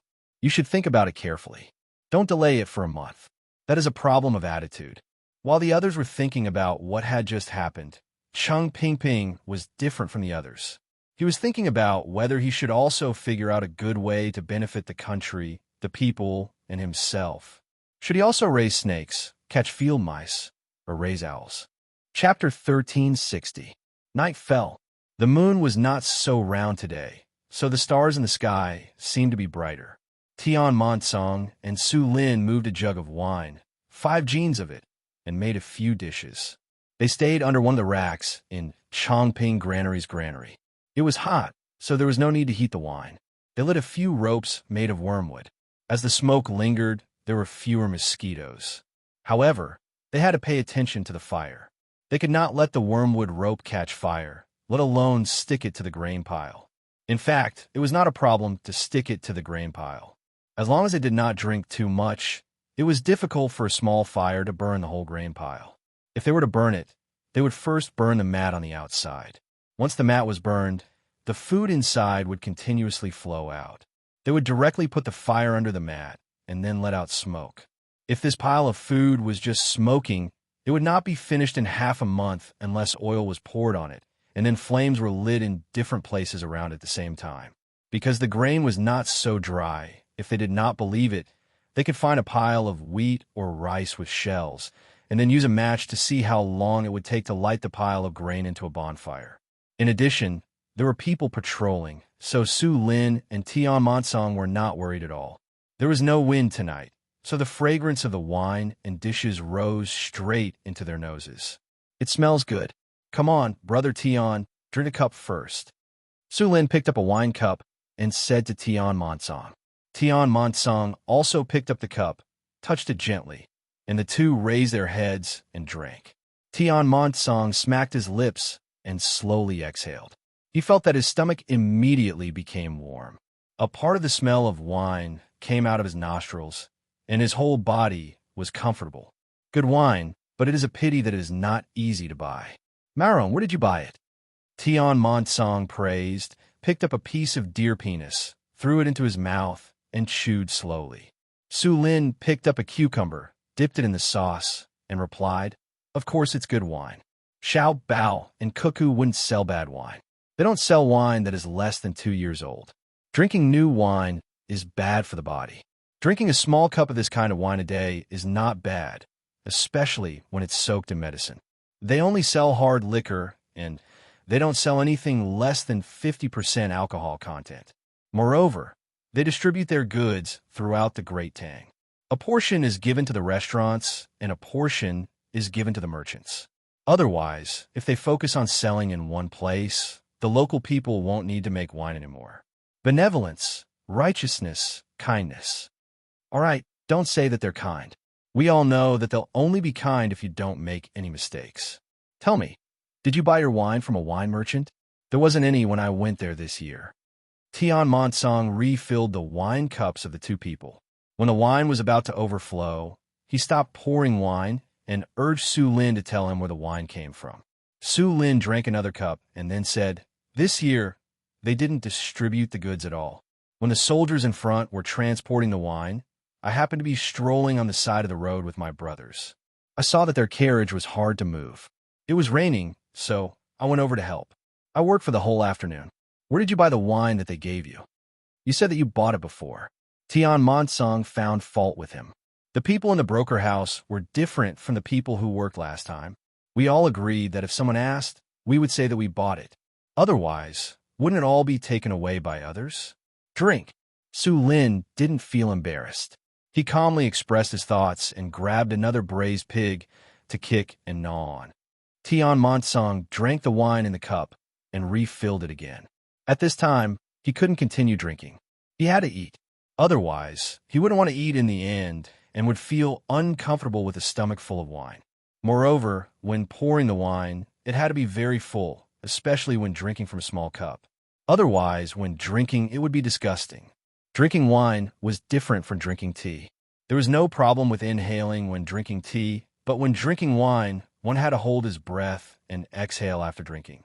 Of course, this was excluding those who ate rice mixed with white wine. No wonder. Speaking of giving wine to the soldiers, the news from the front line hasn't been coming back recently. It's not like before, when there were new things in the newspaper every day. Let's talk about the situation in front.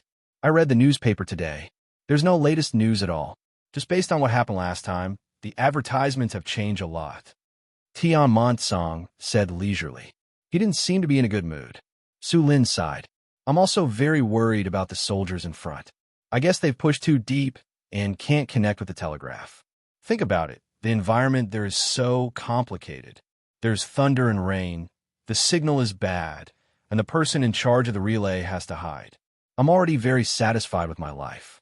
I just hope that our Tang Empire can become more powerful, just like what happened to Jinla a few days ago. Those who dare to bully us, what happened in the end? Our Tang Empire's meteor battle team has been mobilized. If the newspaper didn't report it, I wouldn't have known that there was such a team in Tang Empire. When there's a chance in the future, when our family has more money, I'll take my family out to see the whales and places with koalas. It's a pity that people live their whole life only in front of their own home. As Su Lin spoke, he thought of a childhood friend of his. In the end, that kid ran to the boat and came back 3 times. Each time, he brought back something from the outside and showed it off in front of him. Fortunately, he still remembered to give it to him after showing off. Otherwise, he would have cut ties with him. But as long as he listened to him talk about the outside world, he yearned for it. Different sceneries, different animals and plants, and the local aboriginals over there. They sailed the boat while fishing.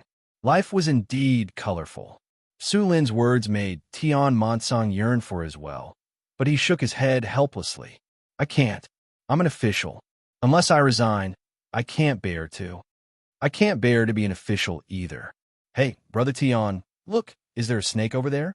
2 of them, Su Lin said as he realized that there were 2 long objects moving under the moonlight about 10 meters away.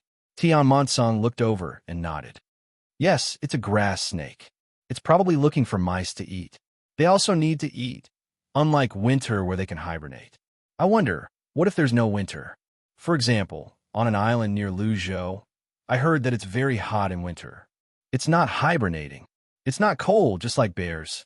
The bears in the north hibernate, and their paws are delicious. The bear paws in the south are much worse. Brother Tian, are you sure you want to raise a snake? If you raise it well, can you apply for a few more months of leave? Take it as a reward. You can take your family out to play.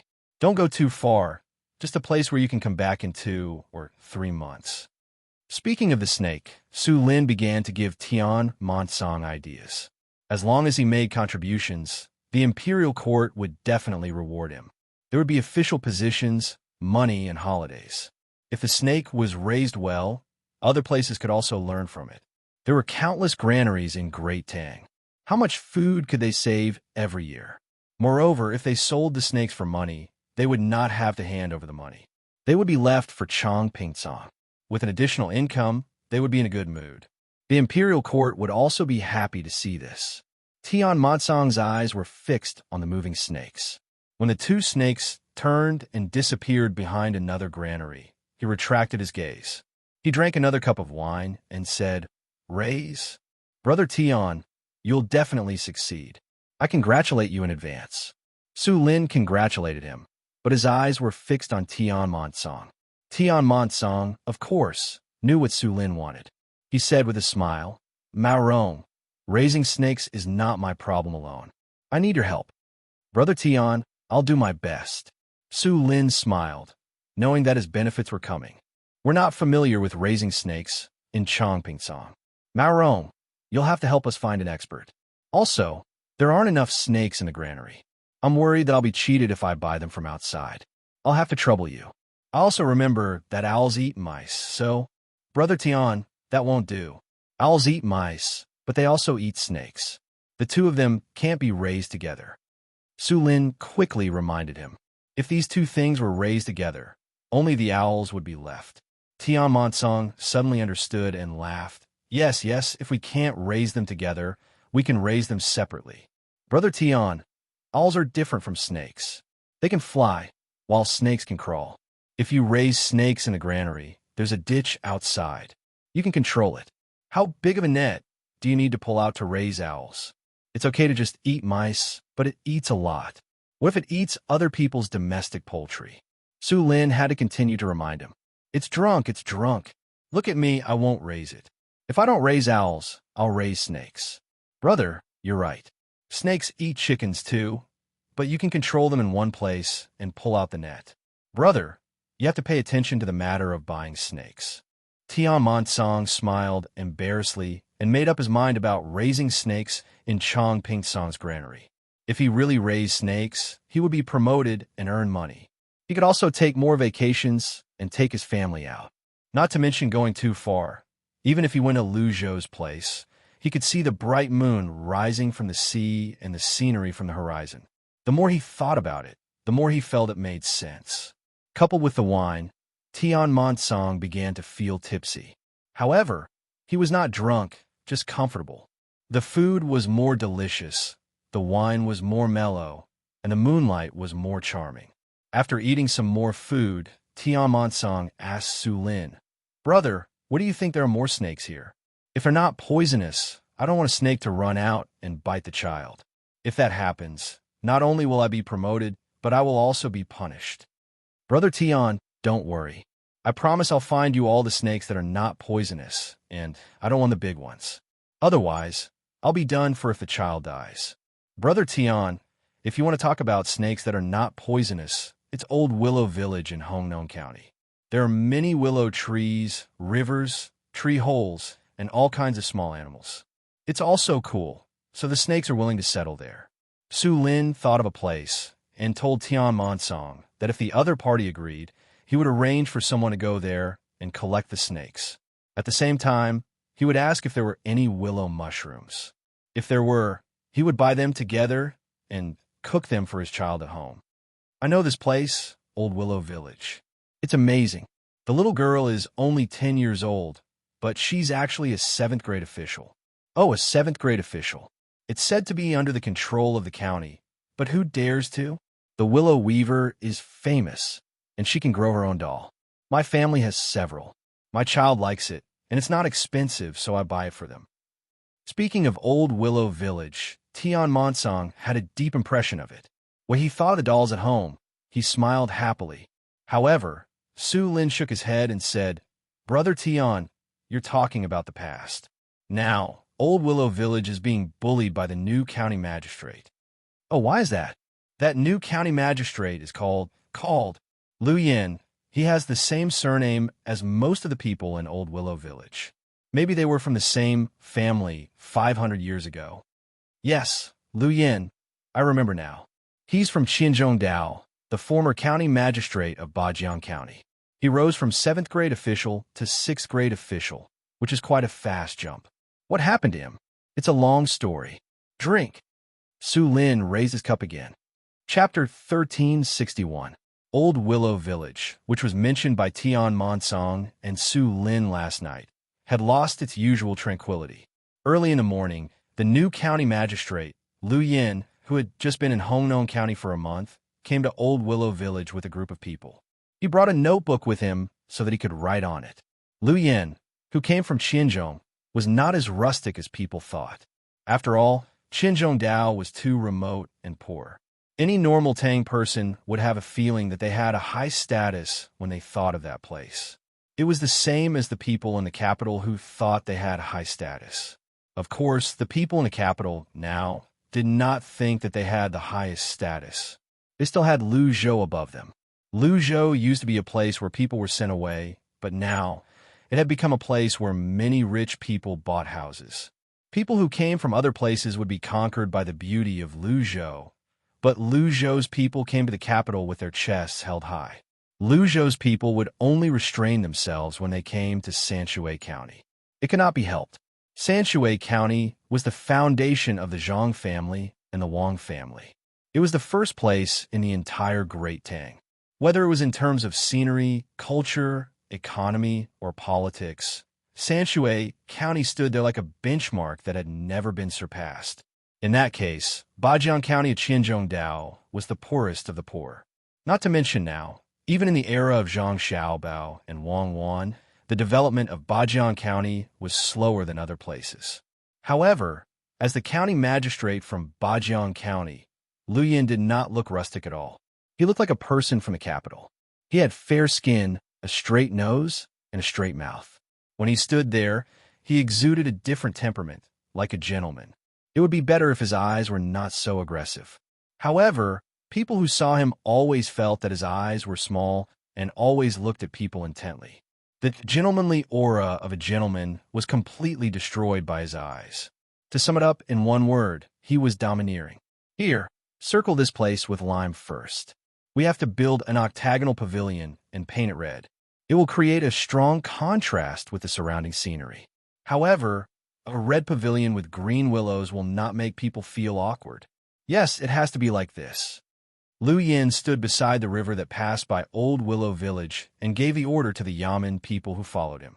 Immediately, someone came over with a bucket of lime and drew a circle on the ground according to Lu Yin's instructions. Lu Yin kept a straight face and continued to walk forward. As he walked, he came to the side of an iron chain bridge. Seeing the state of the iron chain bridge, Lu Yin frowned.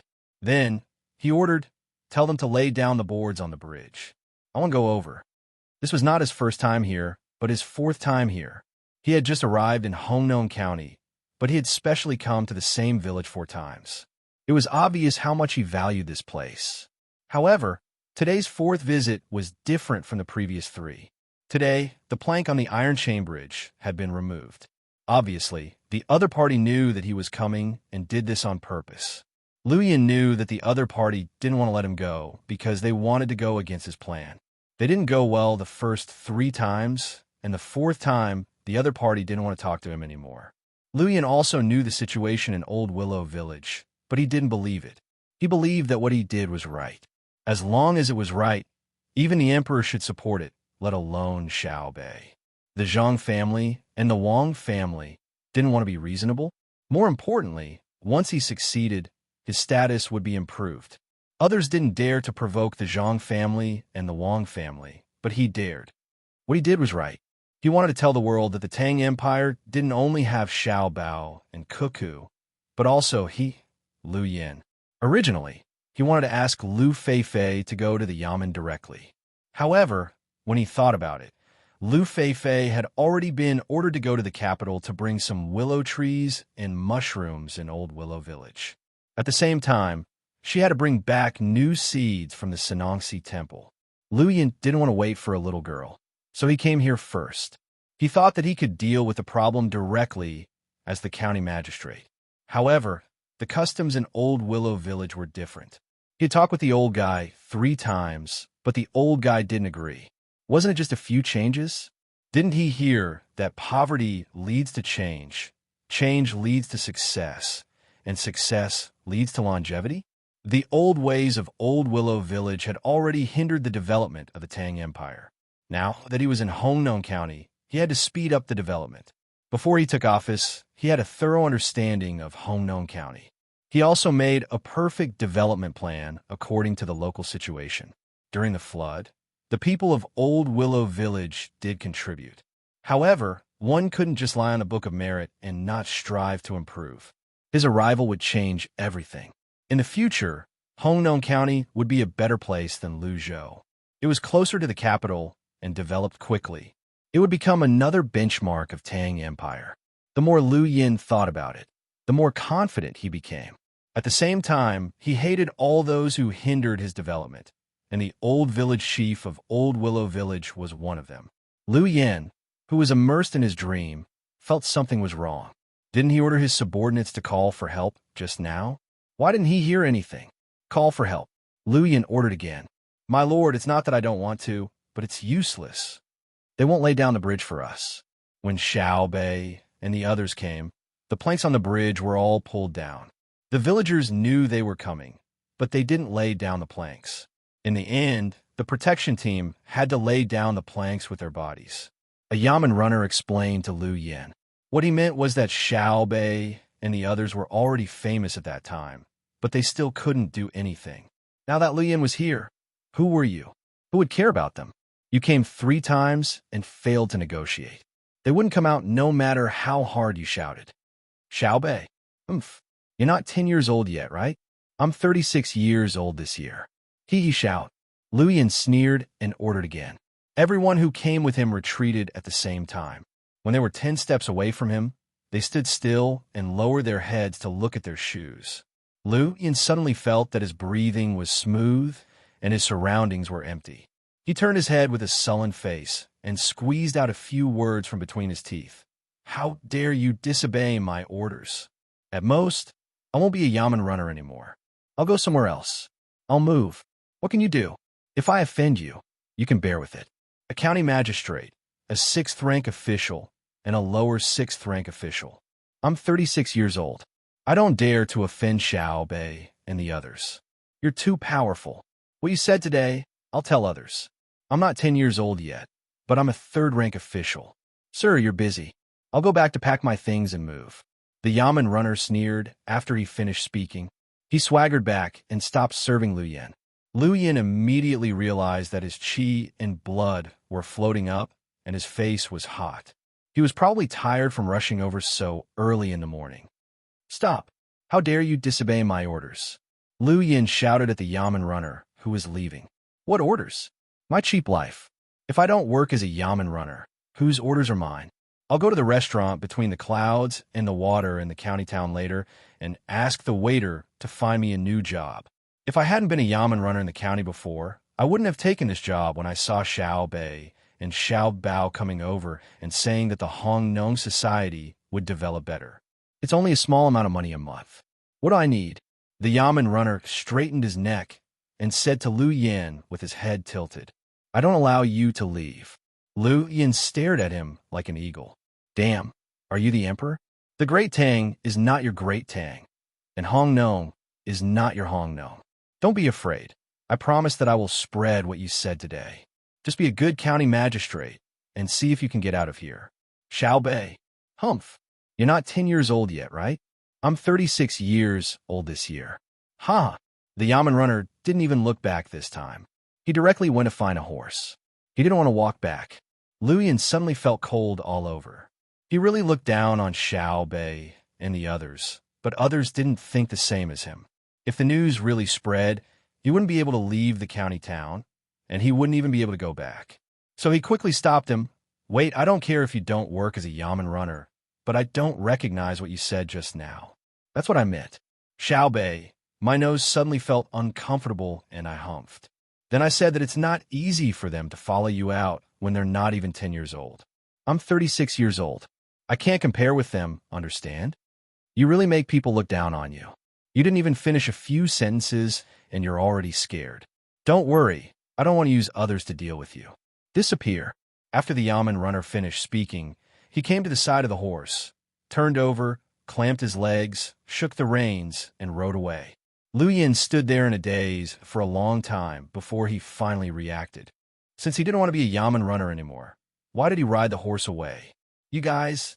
Lu Yin wanted to point his finger at the others, but when he saw that the others also wanted to leave, he thought about it and finally restrained himself. This was because he didn't know how to drive a carriage. How could he go back when everyone else had left? Lu Yin felt that it was unrealistic to ask others to call for him. He held the iron chain on the side of the bridge and looked down. He tentatively took half a step forward and retracted his leg. He asked, "How did the people of the protection team go over in the past?" They held the iron chain next to them with their hands and stepped on it. A scribe answered in a flat tone, "I heard that there are many children." "Where are the children?" Lu Yin asked again. "Sir, didn't you already know before you came?" The children naturally step on the bodies of the people of the protection team to go over. The people of the protection team lie on the iron chain. The scribe answered again. Can they withstand being stepped on? Lu Yan's gaze began to sweep over the others. Everyone took another 2 steps back.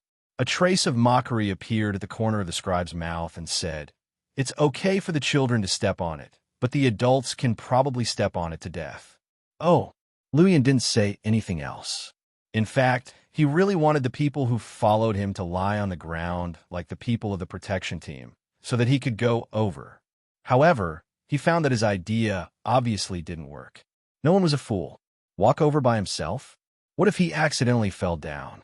Who would take the position of Hongnong County Magistrate? Hello, is there anyone here? I'm here in person. What we're going to talk about today is different from before. We can change it. Lu Yin shouted to the other side. After shouting for about 10 times in a row, people finally appeared on the road across the river. There were old people and children, but no adults. They were probably busy making willow weaves. A group of people stood on the other side of the bridge and looked at Lu Yin as if they were watching a monkey show. Seeing people coming over, Lu Yin breathed a sigh of relief. At the same time, he felt very sullen. If there were other places, the boards on the suspension bridge would be removed. As the county magistrate, it was no big deal for him to send the runners again. However, if it was Hongnong County facing Old Willow Village, he couldn't do that because the runners were disobedient. Change it. It's a little different from the previous 3 talks. Lu Yin didn't say anything else. Chapter 1362. The people in front of him were still watching, but no one made a sound. It can really be changed. This county is doing this for the development of Hongnong and for the prosperity of Old Willow Village. This county is wholeheartedly for the public, but you don't understand. It's disappointing. Lu Yin puffed out his chest and said sincerely, it would be better if his eyes weren't so aggressive. Have you seen it? Go back and eat your snacks. The snacks are almost ready. Today's snacks are cream pastries and potato strips with tomato sauce. The old villager said to the children who came to watch. He was accompanying the children in class and came out after class. He was just in time for the children to eat their snacks. When the children heard that there were potato strips and tomato sauce, they cheered and ran back. After all, Lu Yin couldn't compare to food. Lu Yin listened and couldn't help but swallow his saliva. He came out in the morning and didn't eat. He thought he could eat here, but the people removed the plank and the market that was supposed to be there also didn't appear. This proved that there was a problem. When he came out today, someone leaked the news to Old Willow Village in advance. He couldn't do anything about it. Even if he suggested it on the spot this morning, his car was not as fast as other people's horse. Old Willow Village was indeed different. It was probably because they had saved so many people during the flood and helped others raise their children. That was why they had left behind some kind of relationship. Because of this, he should start with Old Willow Village and solve the problem there. Would other problems in the county still be considered a problem? He didn't know what the potato and tomato sauce tasted like. When he came back to Beijing, he ate pig offal and chicken liver. He heard that the meat was canned and sent to the front line. The rest of the food was used to entertain the officials who came back this year. How hateful. Why can the Zhang family and Wang family eat whatever they want? Even if you found the food, you give it to others. Do you have any respect for the imperial court? Do you have any respect for the world? Lu Yan saw that the old man in front of him was standing still and didn't say anything, so he had to take the initiative. Mr. Lu, can you come over and talk? It's too tiring to make the plank. The villagers are busy.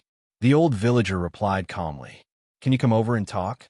Lu Yan asked again. He stood on one side, and the person who wanted to talk stood on the other side. He felt uncomfortable. It wasn't like they were his brothers or sisters. Why don't you stand and talk? I'm annoyed to see you old man up close. The old villager squinted his eyes and said, You? All right, that's fine too. Lu Yan had no other choice. He couldn't let people go over and capture the Muramesa. Otherwise, he would be easily pushed into the river. Lu Muramesa, regarding the previous 3 discussions, this county can compromise a step. Oh, yield? Don't tell me that if we don't expand the river, don't fill the current deep river into a shallow river, and don't let the people in our village migrate out? Lao Siyuan stood on the other side of the river and asked. His voice was full of energy, and it reverberated throughout the river. It was much louder than Lu Yan's. Lu Yan took 2 steps back. He was afraid of being shaken off. Moreover, looking at the height made him feel dizzy. Lu Muramesa, you clearly know that these 3 points cannot be changed. Why do you still insist on saying them? This county can compromise. First, Old Willow Village can move to the county. You don't have to look for other places to build new houses. Second, the cost price of willow weaving provided by Old Willow Village can be reduced from 100 to 80. Third, Old Willow Village can collect iron chains used to tie boats from the county. The county will no longer use them for free. Instead, it will give a certain amount of compensation. Fourth, Xiaoyan, you can stop dreaming. This old man knows what you are thinking. You want to sacrifice the interests of the local people in this county to increase your political achievements. I don't know what you did when you were the county magistrate in Bajiang, but I want to tell you that if you also sacrifice the interests of the local people to obtain political achievements, you should be careful. As long as there is a report, even if you become the head of the secretariat, it will be useless. Even if the emperor doesn't punish you, will Xiao Bao and Cuckoo let you go? Before you came to Hongnong, Xiao Bao had already made a plan for Hongnong's development in the next 10 years. Your last position was done according to Xiao Bao's request. If you want to be a stable official, then don't move. Not only in Old Willow Village, but also in other places in the county. It's not that this old man is looking down on you, but you really don't have the ability. Xiao Bao's plan is a national policy in the imperial court, but it is a good policy in the local area. You should learn for another 20 years. When you look back, you will see how ignorant you are today. Without waiting for Lu Yan to finish speaking, the old villager interrupted Lu Yan's next words and gave him a fierce lecture. Lu Yan gasped for breath. He was angered by Lu Muramesa's words. How is this a kind warning? It was clearly belittling him as if he was worthless. After a while, Lu Yan took a deep breath and said to Lu Muramesa with a smile, Lu Muramesa is so powerful. Why is it that I am the county magistrate of Hongnong, and you are just a village chief? That's why you can manage a village, but when it comes to managing a county, you better work hard in your next life. This county magistrate is not here to argue with you. This county magistrate is asking you, do you understand economics? Do you understand tourism? Yes. Tourism is a part of the economy, so you can't compare them. Xiaoyan, you want to talk about finance, right? You want to talk about pure capital operation, right? This old man is a scholar, so I can read. Every time Xiao Bao and Cuckoo have new books that don't involve the secrets of Tang Dynasty, they will send a set to this old man. It's not that this old man has great ability, but Xiao Bao and Cuckoo know how to respect the old and love the young. They also know that this old man is willing to give up his life for Old Willow Village. Go back and take a good look at the plan that Xiao Bao left behind. I also have a copy, so I have to take a look at it when I have time. Xiao Bao's plan is called a plan. Yours is a one-off deal, and you don't even have a supplementary plan. Rice is eaten one bite at a time, and the road is taken one step at a time. Without so much foreign capital, and without an absolutely advantageous investment environment in the local area, how can you develop quickly? It's the plan that you said, sacrificing the interests of the local people to attract foreign tourists, and the county will get tax. You could just ask us for money directly. Why do you have to go in a big circle? You're tired, and we're tired. The foundation of development is to let the local people become rich, not to let your county yamen increase the tax. Xiaoyan, do you understand? Go back, ah. The old villager lectured Lu Yin again, but this time he didn't use casual words. Instead, he started to talk about the economy, development, and planning with Lu Yin. Our Honan County has developed to a certain extent, and what we need is to settle down and accumulate, not to overturn everything that has been done before. It's easy for officials to overturn a decision, but the people will suffer because of it. Xiao Bao said that local officials can't just make decisions, make promises, and leave. Moreover, they can't leave now. If there's a problem, they will be punished even if they leave. Sir, let's go back. There are still many things to deal with in the county. I haven't even finished the framework for this year's autumn harvest. The deputy county magistrate who came with the old villagers said, You short-sighted people, you won't understand even if I explain it to you. Let me emphasize again, I'm not discussing with you. I'm telling you what to do, and you just have to do it. If something happens, it's my fault. Luyan decided not to talk to others anymore. He had to use tough means to achieve his goal. He had to overturn everything before. Otherwise, how could he show his ability? If he didn't show his ability, how could he continue to be promoted? It's not like he didn't know about the economy. It's just a small matter. It's your fault. Excuse me, who are you? A clear voice of a girl sounded behind the people from the yamen. The old villager on the other side of the river showed a kind smile. Lu Yin and the others turned around and saw a girl wearing a 7th-rank official uniform.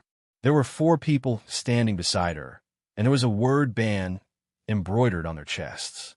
When the deputy county magistrate saw the girl behind him, he immediately said with a smile, Yo, our most beautiful, smartest, and most capable Fei is back. Well, I went to the capital and took a long time. Uncle Son, why are you here? Huh? Where's the market? Lu Fei said to the deputy county magistrate happily. Suddenly, she found a problem. The market that was always there was gone. The deputy county magistrate smiled. Fei, the county magistrate is here. Maybe everyone is afraid of meeting a senior official, so they didn't come out. He also started to target Lu Yin. Anyway, it was already like this. If he let Lu Yin continue, he would not be able to recover. Lu Yin, right? Lu Fei knew the new county magistrate's name. Yes, it's me. Lu Yin was full of anger now. When he looked at the little girl, his eyes became sharper. Lu Fei began to size up Lu Yin. After a while, she nodded and said, I see. You look like this. Let me introduce myself. I am Lu Fei, Station Supervisor Lu of Old Willow Village, Honan County, Guo Province, Hunan Province. After introducing herself, Lu Fei asked the deputy county magistrate without waiting for Lu Yin to speak, Uncle Son, what did he say just now? It's the new development plan of Honan County. If there's a problem, it's the county magistrate's fault. The deputy county magistrate explained to Lu Fei. If there's a problem in the development of such a big county, how can he bear it alone? His life is not worth this price, right? Brother Xiaobao had said before that people shouldn't think too highly of themselves. He had said it so well. If a person had harmed so many people in a county, would he be able to bear the consequences?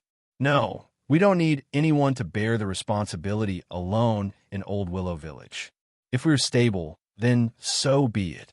County Magistrate Lu, can you ask other places? See if they are willing to bear the responsibility after you have cheated them. Lu Fei's words were merciless. Because she passed by the county on her way back, she already knew what kind of person the new county magistrate was. She guessed that she pretended not to know before. Lu Yin looked at the girl in front of him blankly. He really couldn't figure out how these words came out her mouth. Now the little girl even knew how to humiliate people in a roundabout way. Fei, what you said is so good. The registrar, who had been silent all this time, also praised. Chapter 1363. When the registrar said this, Liu Yan's heart sank to the bottom. He finally understood what it felt like to have a position but no authority. He regretted that he had been transferred from Bajiang County of Qinzhongdao. He thought that since he was close to the capital in Luoyang, he would have a better chance of promotion. Now, he was facing a situation where he couldn't control the situation in the county. It wasn't like this when he was in Bajiang County. 6 years ago, when he took office in Bajiang County, he took out money to treat the people in the yamen to a meal. He bragged about the capital and said a few new words about economic construction, describing a beautiful future. At that time, he won the support of half of the people in the yamen. Most of the people in the remaining half chose to remain silent. Only a few people were not convinced, but they were dealt with later. Then, he used his social connections to borrow 10,000 strings of coins. After spending 6,000 strings of coins, he won the support of most of the people in the area. The place was poor and the people were stupid. He used the money to build fishing boats, buy animals, and get more tools. Then, he began to develop. Relying on the geographical environment, he opened up more farmland, caught more fish, collected medicinal herbs, bought mercury from other places, and so on. 6 years later, when he left office, the living conditions of the locals were more than 10 times better than 6 years ago. More importantly, he had more money in his hands. His method was the same as that of the Zhang family and Wang family. The place was poor and couldn't take out money, so he used his own money to help build his own business. Although this was against the law, the local area developed and the people's lives were better. Moreover, there were many things that didn't conform to the law. From top to bottom, this had never changed since ancient times. He also had the support of the people there. When he left, there were also people sending him off. He also had the All People's Umbrella, although the entire county's population was less than 10,000. What did this mean? It meant that he wasn't worse than the Zhang family and Wang family, and not weaker than Zhang Xiaobao and Wang Wan. How could he not do what they did? Coming to Hongnong, he should have been able to show his strength. Why did he have to be influenced by Zhang Xiaobao, who didn't hold office here at all? Why? Liu Yan was very sullen. He was bitterly disappointed. He even had the idea of giving up everything and becoming an official in another place. However, when he saw the hateful faces of the people in the yamen, he gritted his teeth and decided to fight to the end. He would not give up until he had established his authority. Today, this county won't argue with you. Since you can't see the future of Hongnong, this county will let you see. When the auxiliary construction in other places is completed, if Old Willow Village still doesn't follow this county's instructions, you will be going against the imperial court and ignoring the people of Hongnong. Let's go. Liu Yan decided not to attack Old Willow Village first. Instead, he decided to adopt a new strategy. He would start from other places in Hongnong County and slowly push forward. When he finally reached Old Willow Village, he would see how they would react. Liu Yan left with a group of people from the yamen. But no matter who saw it, they would think that he left alone. As soon as the people from the yamen left, someone from the village immediately helped to lay down the wooden planks on the bridge. Liu Fei jumped over and asked the people who escorted her back to lead the animals into the village. She began to take things out of the pouches on the animals. First, she took out the seeds and medicine provided by the Sanongsi. Then, she took out all kinds of snacks that could be brought in the capital, as well as the handicrafts that were trafficked from other places to be sold. She also took out a set of glass experimental utensils from the savant's restaurant.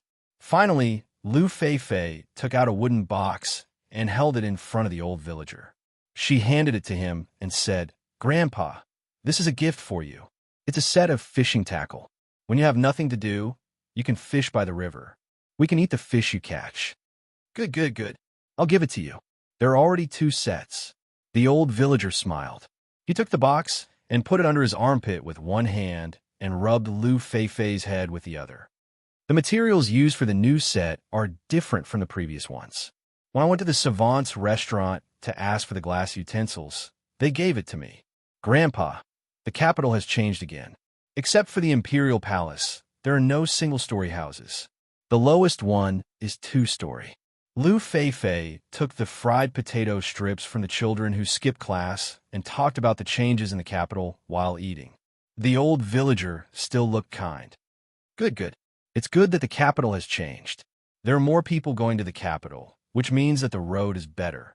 The people have money. You went out for a month. Did you fall behind in your studies? I didn't read much in the textbooks, but I learned a lot. I also went to a place in the Ministry of Works. Grandpa, the people there are so good. They are so knowledgeable. I couldn't understand what they said. When I read, I learned from the apprentices. Those apprentices who are not allowed to work are better than me. Lu Feifei said seriously. Her eyes were full of yearning and admiration. The old villager smiled. Ha ha, the people in the Ministry of Works are not knowledgeable. How can they make things? It's just that they can't learn how to write there. Yes, they don't talk about those who know things. They talk about formulas, density, and so on. They're good at math. But I stayed in the Savant's restaurant and learned a lot of knowledge about writing from their staff. They taught me like telling stories.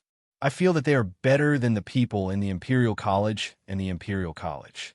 Lu Feifei said excitedly. She even gave an example. The other children around listened attentively. They were envious that Lu Feifei could go to the capital to play. Oh, you also went to the Imperial College and the Imperial College, the old villager said with emotion. He was also a scholar, so he naturally liked those circles. Lu Feifei nodded fiercely. Yes, when I was in the capital, I went to most places. I could go to places that ordinary people couldn't go. Although I am only a 7th-rank official, it was Xiaobei who asked me to come here. The Zhang family and the Wang family are very good to me. By the way, Grandpa, let me tell you something. Lu Feifei suddenly lowered her voice.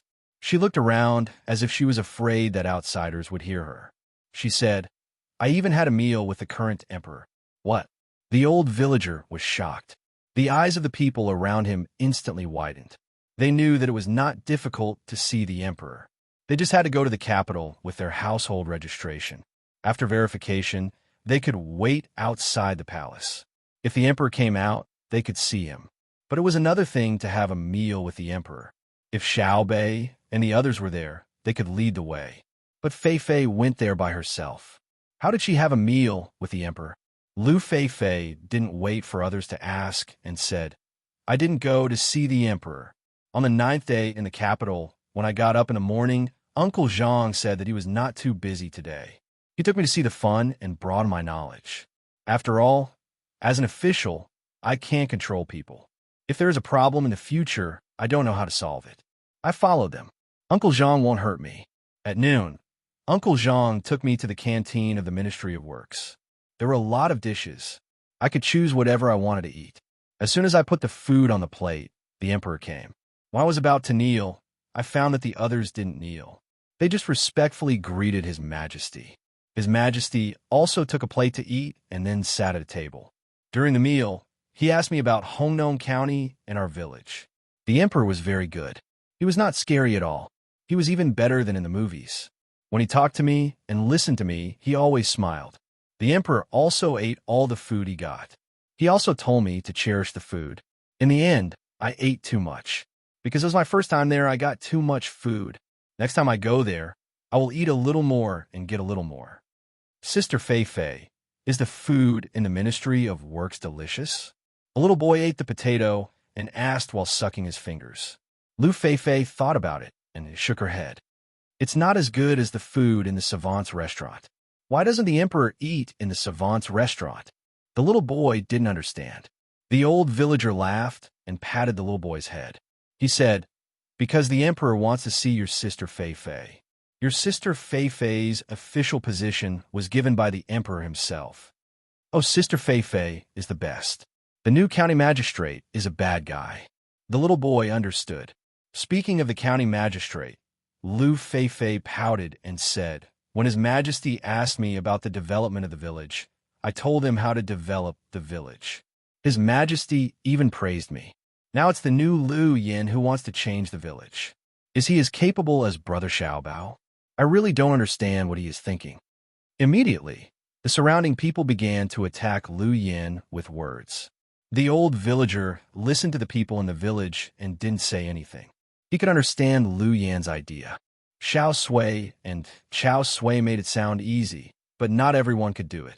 Who didn't want to show off their ability to others? Who didn't want to be the leader when doing things? Most of the time, even if it was wrong, one had to stick to it. Not to mention adults. When children played together, there were also children's leaders, and there were also conflicts. The old villager could understand, but he didn't intend to support Lu Yin. If he let Lu Yin show his ability, it would cause great harm to Hongnong County and Old Willow Village. But how to stop it was a problem. Lu Yin didn't look like a person who would compromise easily. He had his own persistence. If a telegram was sent to the capital, the problem would be solved. It was believed that whether it was the Zhang family or the Wang family or other officials in the capital, they all knew about Hongnong's situation.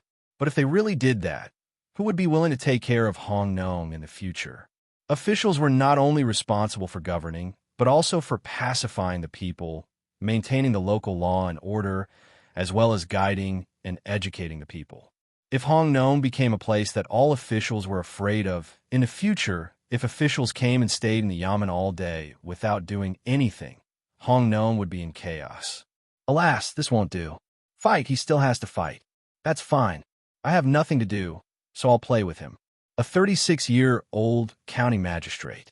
Let me teach him more about life. The old villager muttered and decided not to ask for help from the higher-ups. Lu Feifei in front of him heard it clearly. She asked worriedly, "Grandpa, can we beat him? He is the county magistrate. Our Feifei is also an official, just a level 1 official. But our Feifei is not under his control, right?" The old villager looked at his granddaughter and said with a smile. Lu Feifei's eyes brightened and said, Yes, I always forget that I am also an official. No one in the local area can control me. I am directly in charge of the agriculture temple." Then Lu Feifei began to worry again. "Grandpa, I am an official, but my power is small. I can't control Hongnong County. The power is not about the size, but how to use it. Station Supervisor Lu, I will use your identity to fight with Lu Yin." The old villager thought of a solution. Chapter 1364. The new county magistrate of Hongnong, Lu Yin, was a very unique official, at least in the place where he was in charge of. He said that he wanted to develop tourism in Hongnong County, so he was very insistent on his idea. The county magistrate had always been in charge of making decisions in the county. The registrar was just a means to balance things out. Unless the county magistrate made a mistake, the registrar would report it to the higher-ups. The deputy county magistrate was an official who helped the county magistrate, so he had no good ideas. The only thing he could do was to be passive. Lu Yin wanted to widen the river that flowed past Old Willow Village and make the water shallower. The so-called shallower water meant that the water surface was close to the shore. After widening the river, the water surface would drop a little, but it would not reach half of the theoretical level. He thought that in this way, people who were close to the shore would feel less scared, and there would be more people walking on the shore. In fact, he had a problem with height sickness. Since Old Willow Village did not agree, Lu Yin started from the upper reaches of the river. The river that flowed past Old Willow Village was not a big river, but a tributary of the Honglu River. If it was not on a military map, it would not be marked on it. The source of the river was the mountain. The water flowed out of the mountain. Some of it was accumulated by the rain, and some of it was from the underground river. The river was very deep. Every year during the rainy season, the water in the river would rise. In the past, it always washed the surrounding areas, but it did not cause much damage. In the past, there was no village in the mountain. There were only a dozen families at the foot of the mountain. They collected firewood from the mountain or hunted some wild animals and cultivated a few acres of land for themselves. Now, there was no one living at the foot of the mountain. They changed to a plain and raised poultry there. Therefore, they did not care about the area at the foot of the mountain. It was the right place to start. Lu Yin came out early in the morning with a group of people to inspect the area. He looked at the streams flowing out of the mountains, converging together, and finally flowing into the river. He had the demeanor of a judge. He said to the people in the yamen, Look at this. Here, this is the place. This is a treasure given to us by the heavens. It should be developed and used. It shouldn't be wasted here. Otherwise, it would be irresponsible to the people of Hong Nong and disrespectful to the heavens. Look how green the mountains are in front of us. Look how clear the water is in front of us. The mountains are clear, and the water is clear. Isn't this a good place to travel? Some people travel to Luoyang, while others travel to Buixin County. We have also developed this place and connected it to form a line, so the tourism resources are shared. Without such a development plan, without the idea of borrowing power, you are not qualified to be a planner. You are the sinner of Hong Nong County. I don't want to be a sinner, and I hope you don't want to be a sinner either. After Lu Yin finished speaking, the surroundings were silent. No one applauded, and no one cheered. It was as if everyone had put all of their hearts and minds into the beautiful scenery in front of them. Little Tang, what do you think? Lu Yin asked the newly promoted leader of the Yamen runners when he saw the awkward silence. The original leader had already resigned. He went to the office between the clouds and the water to discuss with the waiter at the door. The waiter helped him find a new job. He organized a group of people to train at the pier of Honglu River and then patrolled the entire river. On one hand, he could prevent possible cases, and on the other hand, he could rescue people who accidentally fell into the water. The salary was very high, 3 times that of a Yamen runner. Moreover, there was no shortage of benefits. When patrolling, there would naturally be merchant ships or fishing boats that would deliver daily necessities to them. They didn't need to take the initiative to ask for them, and the others didn't give them much. A fisherman would usually give them 2 fish or half a basket of shrimp. They would patrol a few times a day, and at night, they would have more food to eat at home. They didn't need to spend their usual living expenses. It wasn't that they were unreasonable and would make trouble for the others. It was that the others felt that they were working hard and were willing to pay. If something happened, they would need their help. Lu Yin was very angry about this.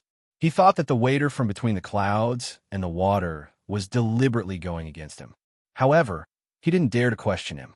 First, the waiter had a powerful background. Second, he didn't think that he could argue with the waiter from between the clouds and the water.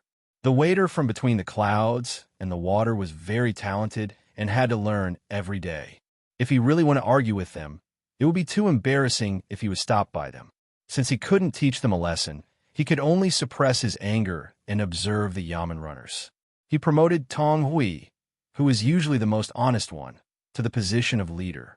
He felt that Tong Hui would definitely lead a group of Yamen runners to follow him. So now that he needed someone to help him, he asked Tong Hui. Tong Hui had only been the leader for a day, but he didn't feel happy at all. Instead, he felt that he was being roasted on the fire by the county magistrate. If the Yamen wasn't close to his home, he would also want to work in another place. At this time, when he heard the county magistrate ask about him, he forced a smile and said, "Sir, I really don't know much about economics. I heard that there's a coal mine under this mountain. Why don't we develop it now? It's because Hong Nong doesn't need this resource now. We'll wait for future development needs. For example, some industries that need heat supply. At that time, we can just mine this place. We don't move people here now because we are worried that one day we need to use it and the local people can't move to another place. If you want to turn this place into a tourist destination, you'll have to build the infrastructure. You'll have to build roads to the mountain, small dams, pavilions, and inns. After that, people will come to do other tourism-related business. What if we don't get back the money we invest? What will Hong Nong do when we invest in a company that needs heat supply? In that river, you see that the bank is high because there is no water this year. Otherwise, the water would rise to the bank and even overflow. You said that we can expand it, but what if we put the excavated soil back into the sack and throw it into the river to shorten the distance between the river and the bank? What if it rains continuously? After saying this, Tong Hui lowered his head and didn't dare to look at the county magistrate's eyes. He said that he didn't know much about economics, but he had seen the plan. He was usually honest and was always willing to think about things. The most important thing was that he patrolled the streets. Now, there were newspapers every day, big and small, and people everywhere were discussing it. Because of this, there were many disputes every day. Although not all of them were right, the atmosphere of the people participating in the discussion was very good. Everyone had their own analysis and found evidence to support their own arguments. After a long time, basically everyone's knowledge increased. They could understand the various policies of the imperial court. It was in line with a saying in the Analects of Confucius. If the people can make use of it, let them. If they can't make use of it, let them know. The people who knew how to reason would be more law-abiding. The people who talked about the policies of the imperial court would be more concerned about the affairs of the country. This was how cohesion was created. Luoyan hadn't announced his plan to expand the local economy. Otherwise, the resistance would be greater and he would be angrier. Now he was very angry. The person he promoted didn't speak for him. Instead, he said that he would give him advice. It was as if he was new and didn't know anything. The transportation of coal needs good roads. Tourism also needs good roads. Even if other companies come in the future, the roads will still be used. Therefore, the waste of investment can't be counted in. The people who mine coal need a place to live. The hotels won't be used in the future. There's nothing wrong with letting them live there. As for the foundation of the river, after the river is widened, it will be different from now. In the past, the water overflowed because the river was narrow. If the river is widened, it won't overflow. Am I right? Luoyan refuted and looked at Tang Hui. Yes, yes. Tang, we didn't want to say more to the county magistrate. He was just a yamen runner. Even if he said something wrong, the county magistrate wouldn't change his decision. Luoyan was slightly satisfied. He ordered, since you agree, find someone to start the initial stage of the excavation. Make sure that there are 2 meals a day. The monthly salary must be paid on time. Sir, that, you don't know. Now, the workers in our county have 3 meals a day. The salary is paid every day. Tang Hui quickly reminded. Luoyan was stunned. He thought for a while and nodded. Okay, I'll do as you say. They even need to provide breakfast here. That's not proper. That's not what I mean. Sir, the place you chose is far away from your home. It's impossible to let people go back and forth. The workers need to live in a simple house first. Tang Hui explained. Luoyan suddenly understood. He was thinking about other things and forgot about the road. He said, okay, you do as you see fit. Remember to find more people. After the arrangement, he walked back with the yamen runners. When he passed by Old Willow Village, he saw that the market was open. At the same time, the boards on the bridge were laid out.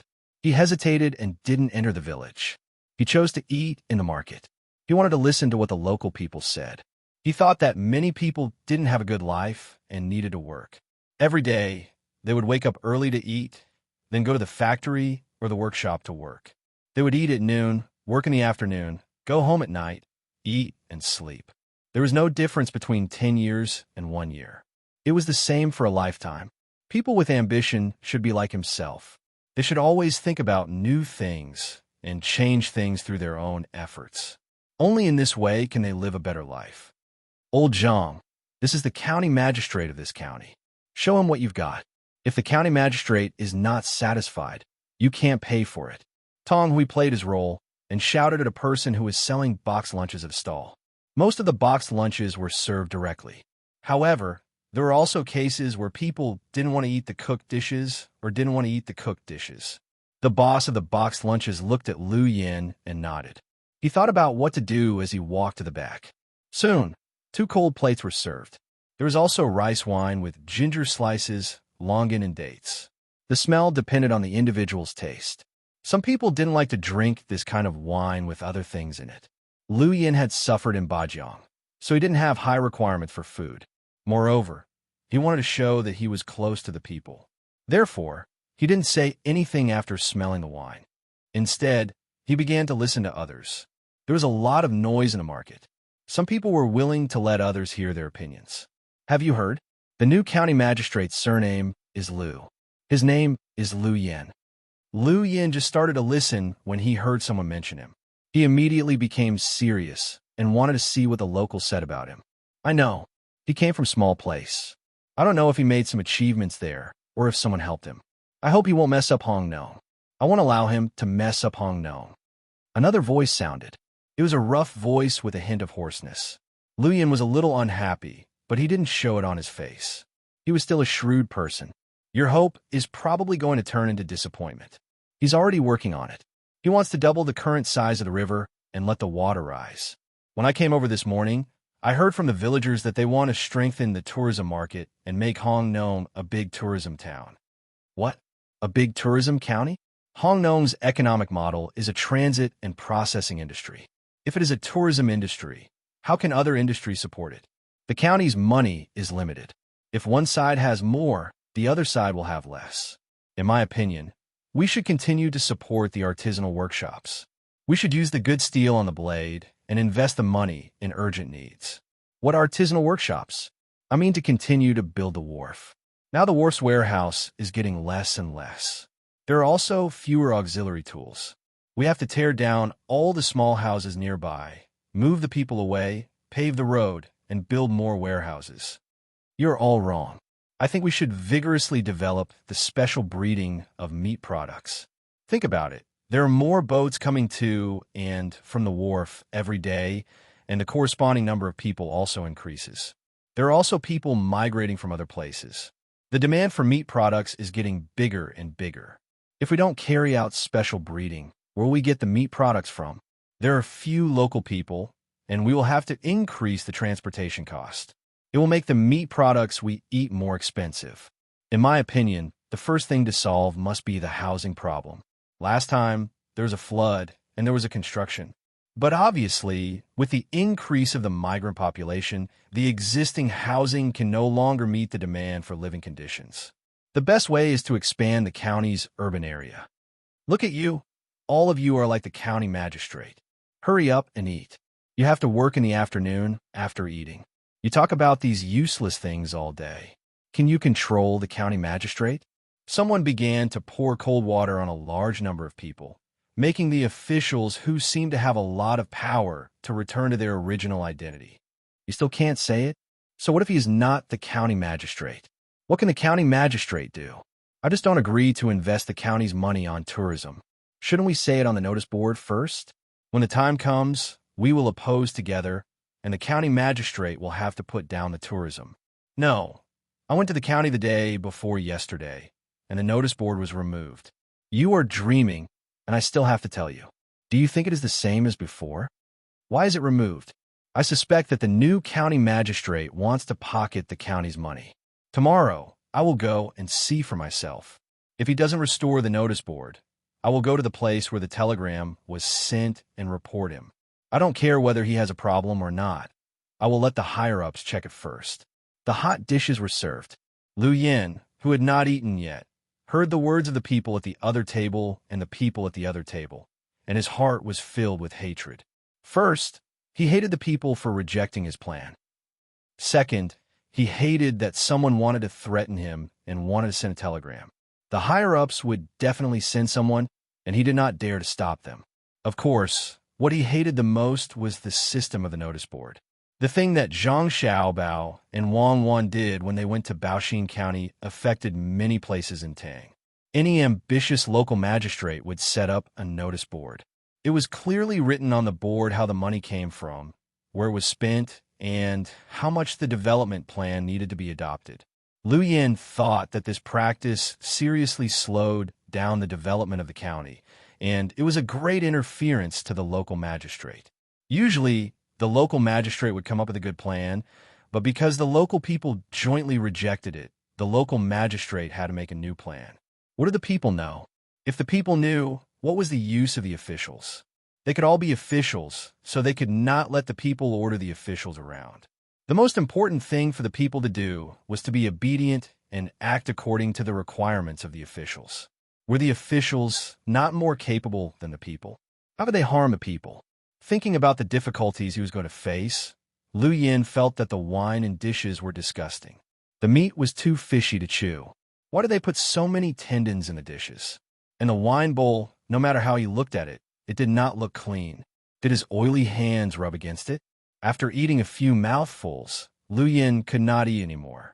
He felt disgusted and wanted to vomit. He put down his chopsticks and signaled the yamen runner with his eyes. Tang Hui was a smart person.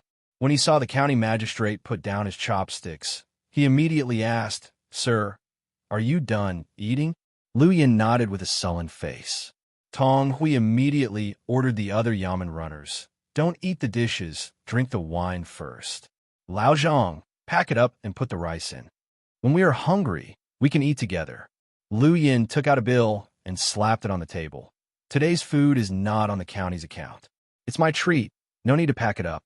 "Sir, it's a pity to throw it away." Tang Hui was reluctant. The dishes on the table had not been touched. Lu Yin stared at him. "I'm not throwing your money away. I have money, and I don't need to be greedy." "Humph." After he finished speaking, he got up and left. Tang Hui agreed and gave a Yamen runner a look. The Yamen runner nodded and waited for the county magistrate to leave in the car. The Yamen runner carried the packed food and followed behind, but they could not eat it on the road for fear of being seen by the county magistrate. When they got off work, they would gather together to buy some wine and continue to enjoy. At this moment, the other people eating also knew who the person who left was. It turned out that the new county magistrate looked like this. Rich Humph. Can he be richer than the Zhang family and the Wang family? The last time Xiao Bei and the others came here to eat, they did not throw away the food after a few bites. If they have money, they can just throw away the money. Why throw away the food? Oh no, the new county magistrate turned out to be such a person. Our Hong Nong is in trouble. A person looked at the county magistrate's team leaving and said to the people around him. The people around nodded. They could see that the new county magistrate did not like to eat the food in the market. He did not even pretend to eat. He was far worse than Xiao Bei and the others.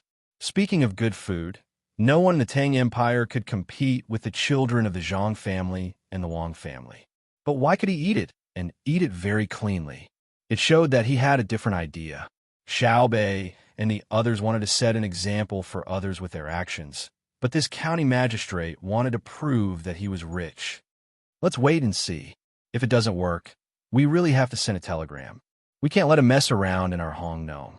If Xiao Bei had asked Lu Feifei to be a level 5 official, it would have been better than the county magistrate. Unfortunately, it is a level 7 official. Although it is not under the management of the county, it is not under the control of the county yamen. Another person said, "Many people always lived in the same situation." As Lu Yin thought, they got up in the morning and did things according to the same routine every day. There was nothing new. As for the gains, they had more deposits in the bank, more new clothes, and more comfortable houses to live in. The changes of ordinary people were always small, but they were always changing. As long as there was no problem with the policies of the imperial court, there would always be something new in the lives of ordinary people. A month passed in this way.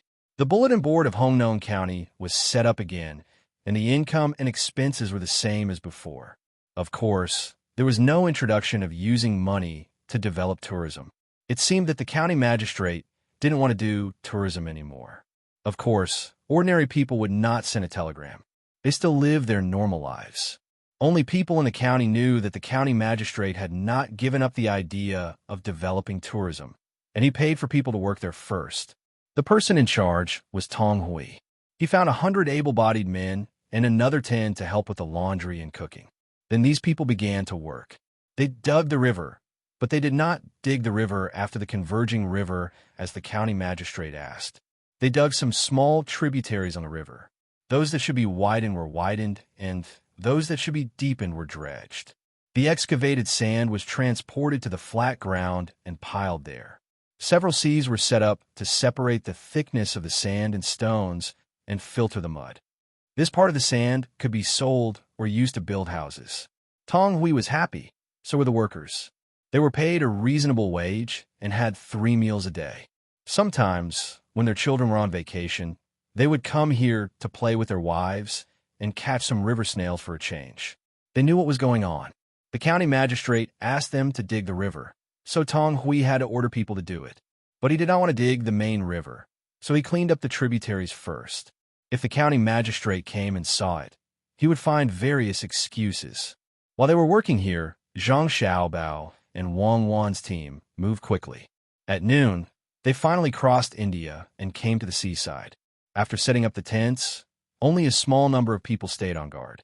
The others all went in to rest and did not eat. When they rested until the evening, they got up one by one to eat dinner. They held a campfire dinner right at the seaside. All the food was roasted from the sea. They were tired of eating the food on the mountain recently.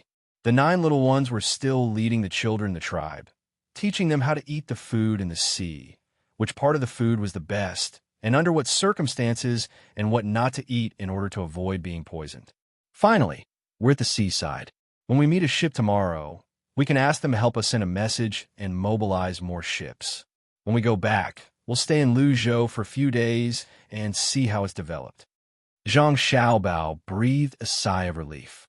After staying outside for so long, he also felt annoyed. The team did not play a big role in the war. Let's not delay outside and go to the capital earlier. We don't know how chaotic it is in the country. The faster the development, the more unstable the other aspects.